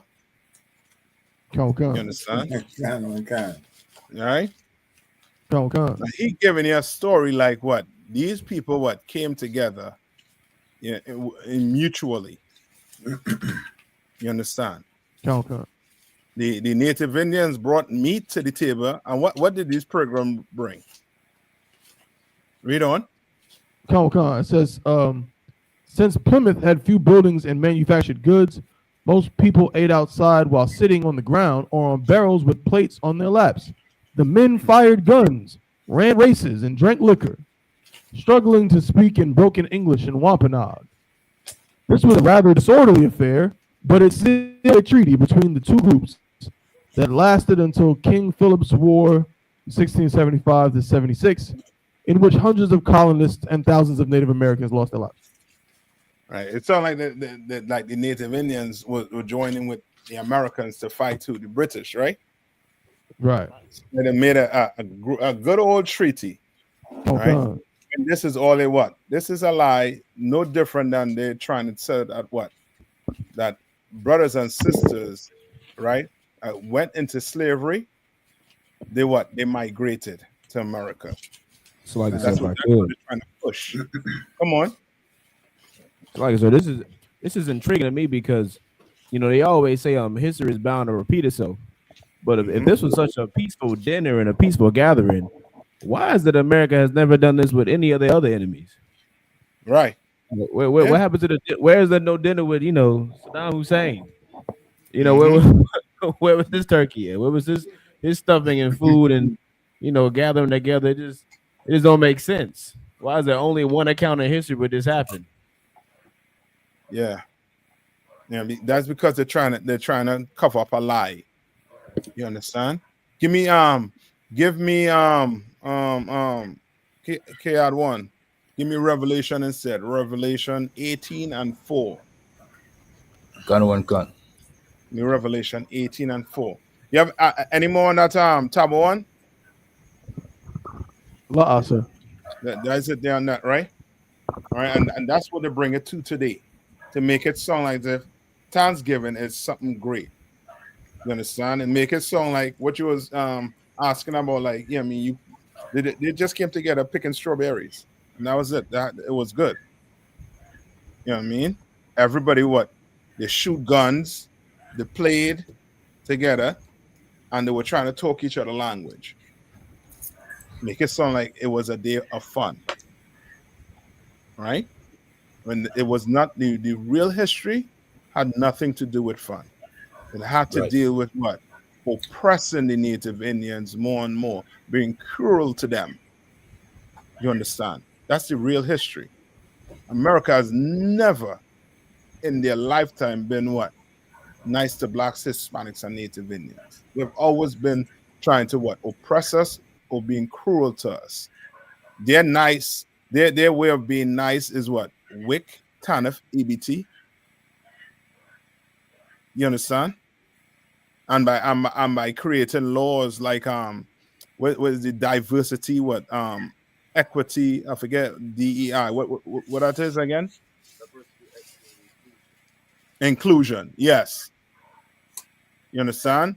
And by saying black people fought for civil rights.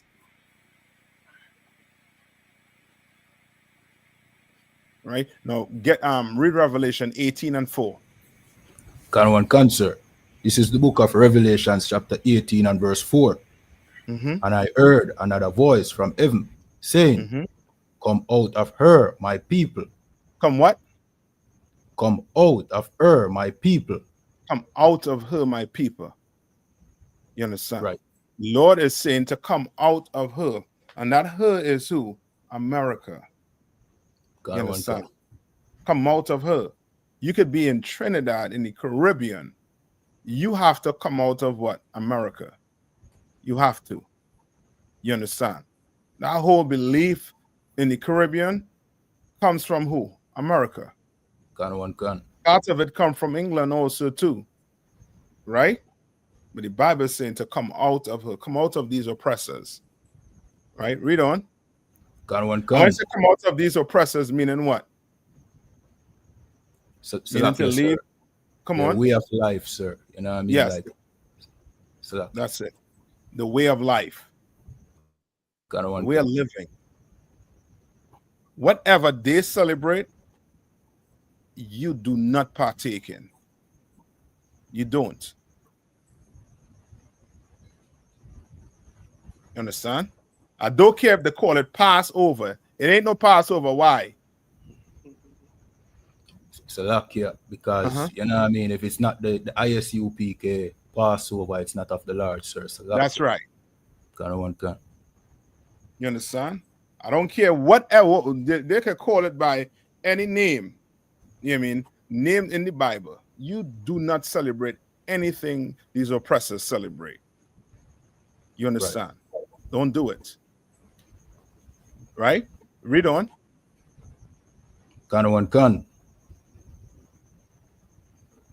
That ye be not partakers of her sins. Right? You don't want to partake of their sins. You don't want to be that. Read on. And that he receive not of her plagues. And you receive what? And that he receive not of her plagues. You receive none, so that you don't have to receive any of their plagues. What was one of the plagues that recently came here to America and to the Caribbean? What was one of the plagues that came? So Salakia, sir, the COVID, sir. You know what I mean? Yes. Recently. You know what I mean? Yes. You understand? The COVID-19. Read on.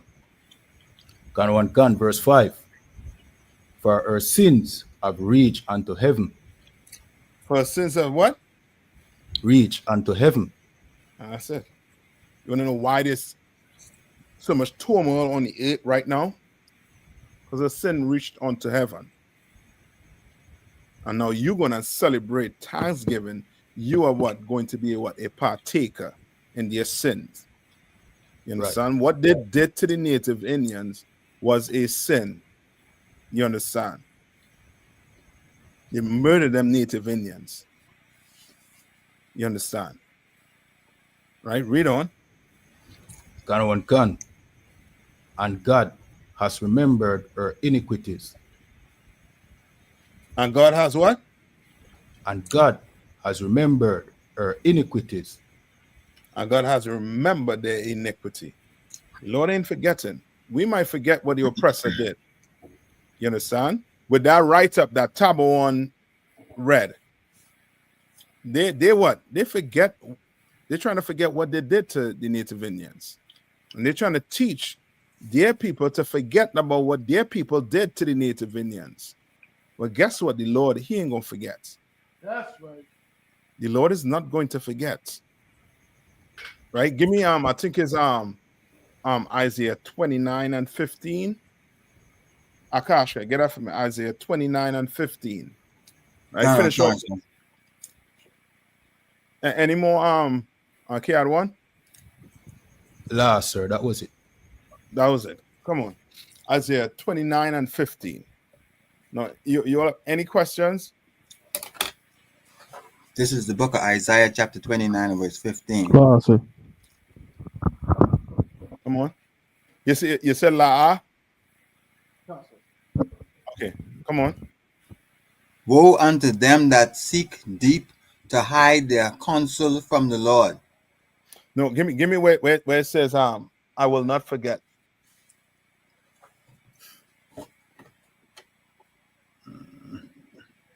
Hold on.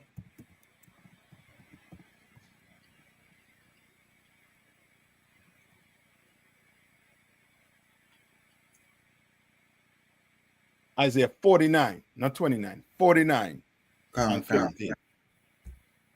All right. He's running scriptures also to you. You could put in a precept for abortion. All right. Come on. This is the book of Isaiah, chapter 49 and verse 15. Mm-hmm.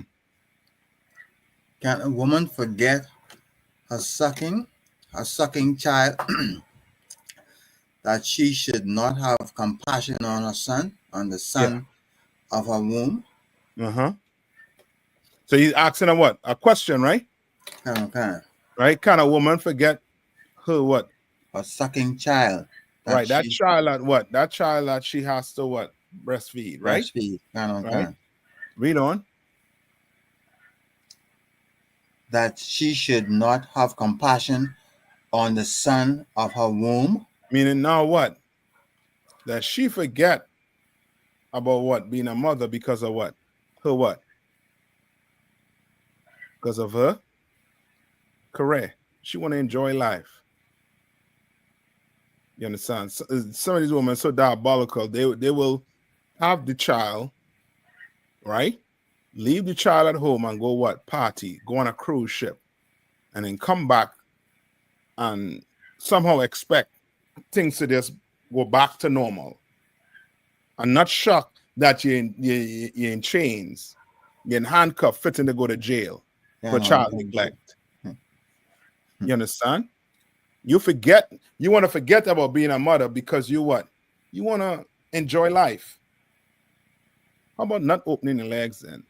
That's right. How about saying no? Come.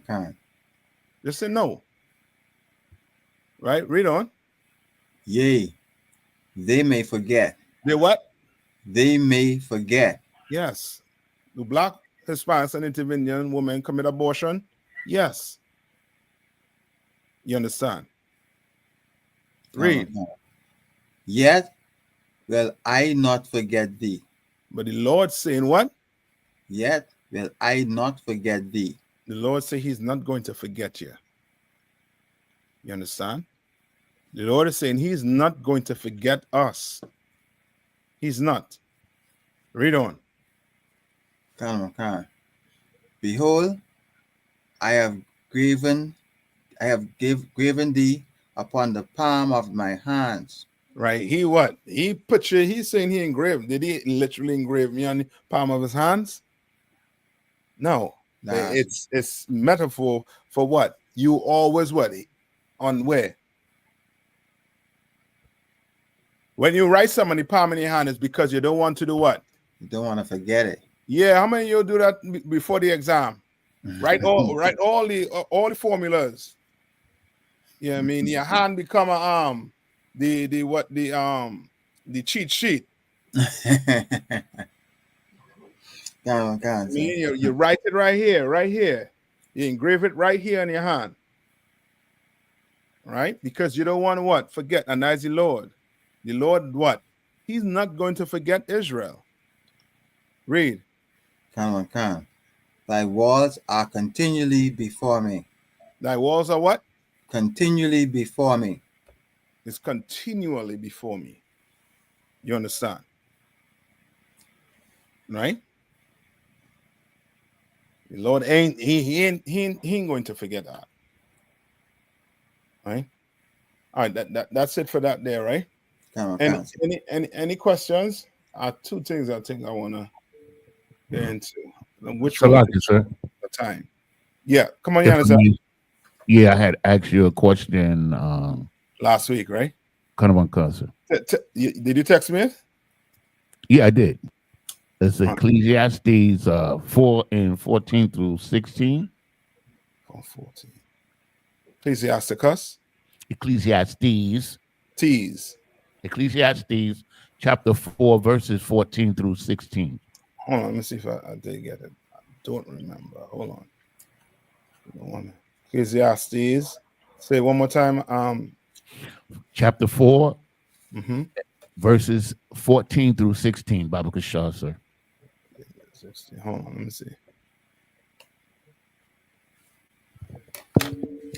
Did I ask about this?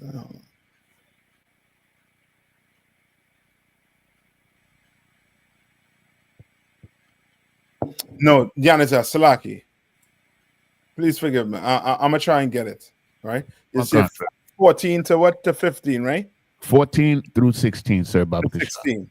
And sir. You wanted it. You just want a breakdown on 14 to 16. Okay, I'm gonna try to get that for you, right? Salaki about that. Water, sir. Any more?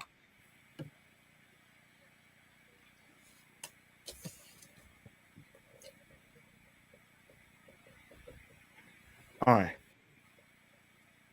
Let's go ahead. I know we're almost up on the time. Let's go to Matthew 18 and 15.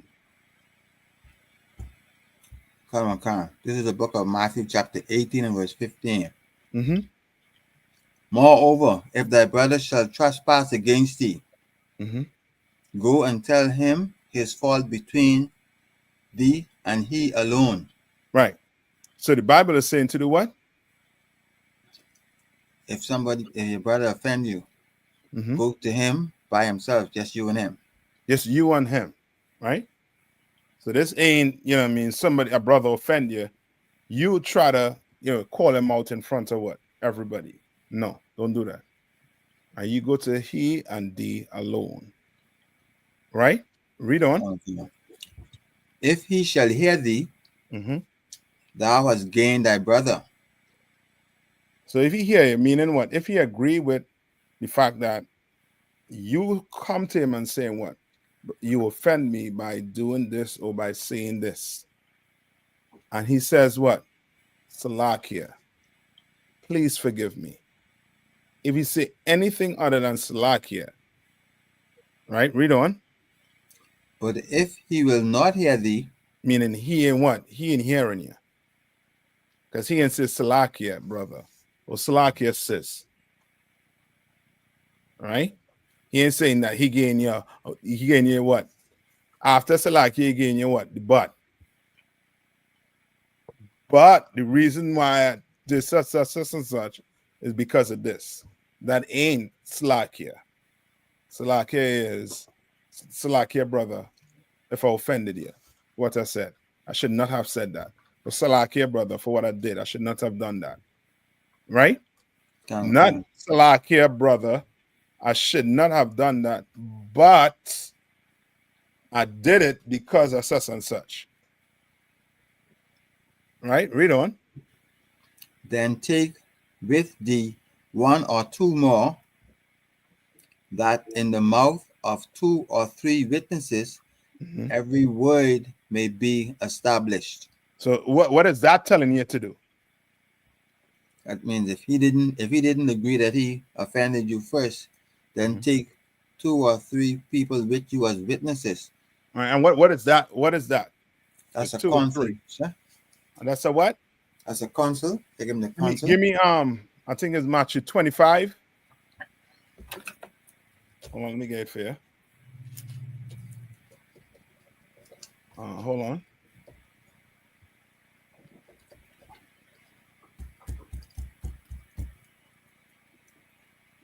Where it says to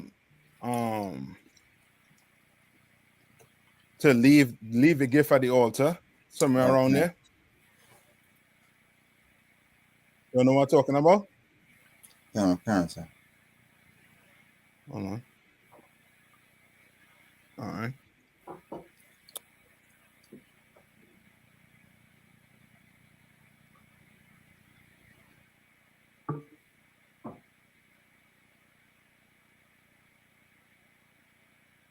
Hold on. All right. You all know what I'm talking about? Leave. Yeah. Salakia, sir. Matthew 5, I think. What you was gonna say? So what? 23 and 18. 23 and 18. Let me check that one out. All right.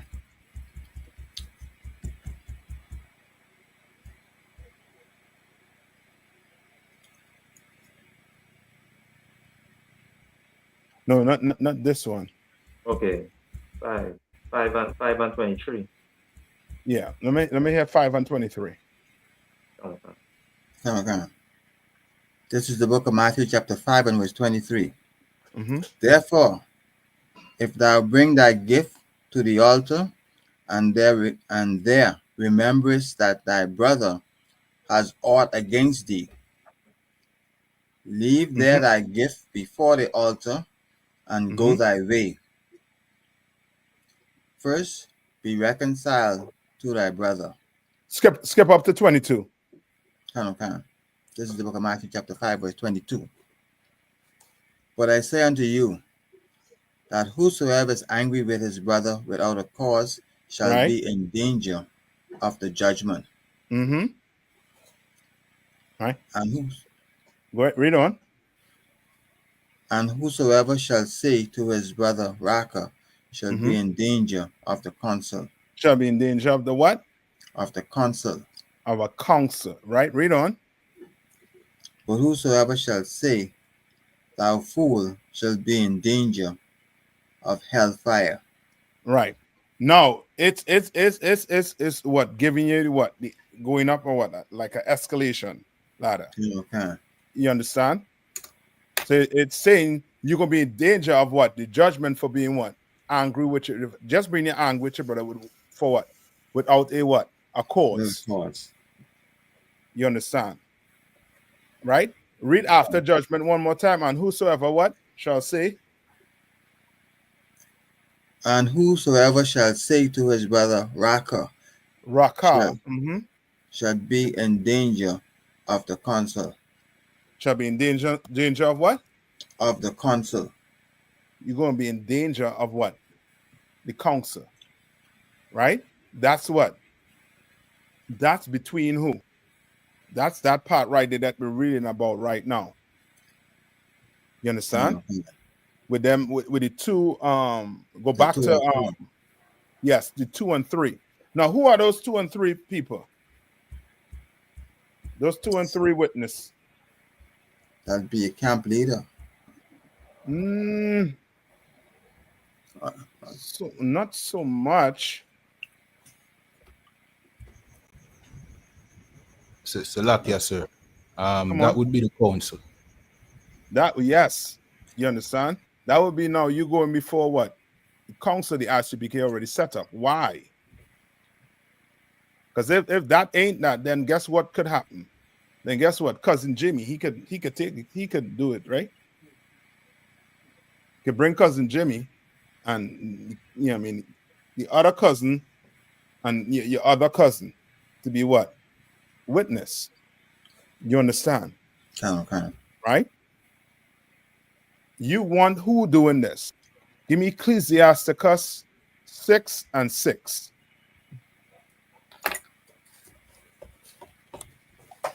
Right? If your car giving trouble, who you take it to? The mechanic, sir. Sure, you'll take it to a doctor. Nah, sir. He put a where's the thing that can hear the heartbeat? What do you call that? Stethoscope. Yeah, you put that on top of the bonnet and listen to see what's wrong with your car. Nah, sir. Why are you going to a mechanic? He specializes in automobile repair. Good. If something wrong with your heart, would you go to a mechanic? Nah, sir. Go to the doctor. You go to a doctor. Why? He specializes in the body.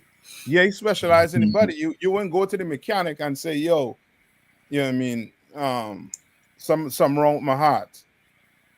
He gonna watch you like, yo, you serious. You want me? All right. Okay. This is the book of Ecclesiasticus. Chapter 6 and and verse 6. Okay. Be in peace with many. Right? Be in peace with many. If you can have peace with many, the Bible say what? Be in peace. Right? Read on. Nevertheless, have but one counselor of 1,000. Say that one more time. Nevertheless, have but one counselor of 1,000. Have but what? One counselor. You understand? Meaning what? Over 1,000. Meaning what? Don't have all kind of people giving you counsel. Come to I.S.U.P.K where the counsel is already set up. Yeah, meaning what? You're right with what you're saying.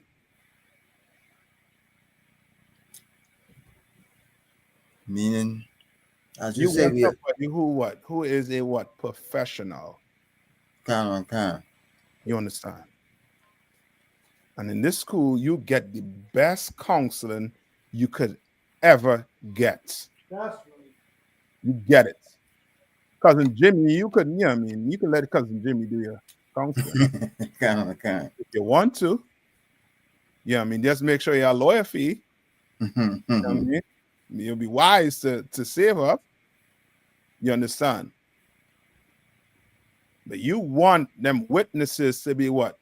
Professional at their job. Counsel. And in this school, Commander General YAHANNA already set up. You understand? That counseling. You understand? All right, you all with me, right? Counsel. All right. So you have a issue with your brother, you go to the brother. Brother don't want to hear you, he want to hear you out. Or if let me start over. The brother hear you out, you win your brother over. If your brother don't hear you out, then you're gonna have to what? Request counseling.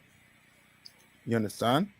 And come to your camp leader, call your camp leader, and your camp leader will what? Set up that counseling that is needed for these two brothers or these two sisters or brother and sister. You understand? And let professionals be what? The witness. You understand? Right? Now read on after. Read on. After 2 or 3. So, all right. So that's back to. I had it.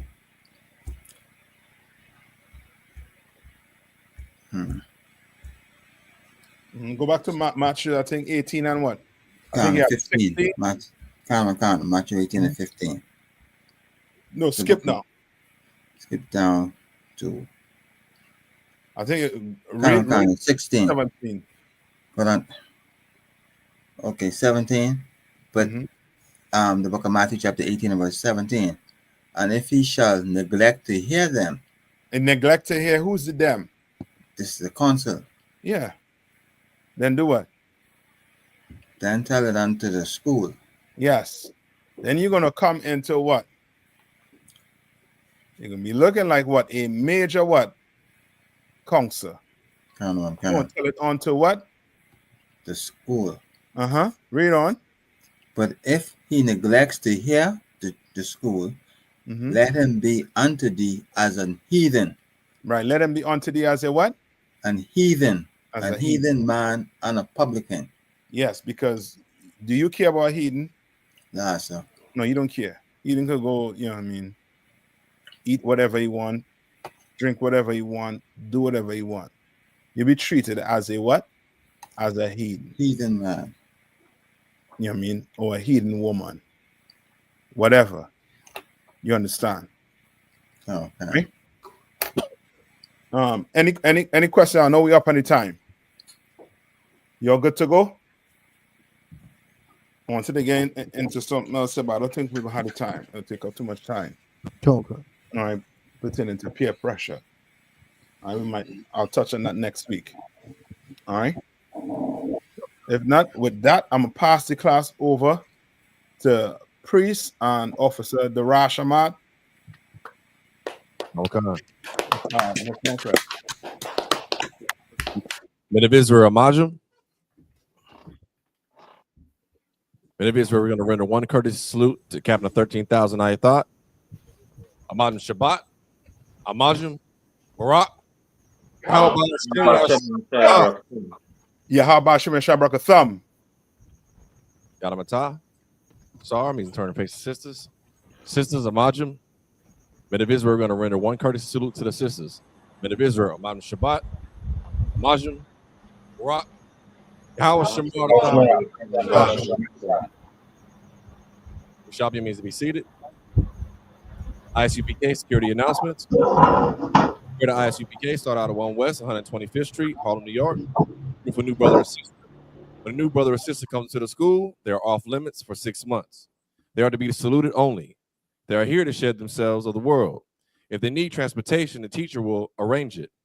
After 6 months, if a brother or sister has an interest in a particular person, he or she must get permission from the head to speak to a brother or sister. There's another 6 months in which the brother and sister will court each other. After this 6 month period, the brother and sister will get permission from the head to marry. Tithes, which is a commandment. Numbers chapter 18, verse 21. Malachi chapter 3, verses 8 through 10. Means 10th in the Hebrew, ma'ashara. 10% of every penny of any increase the Lord gives you, give to the treasury department or teacher.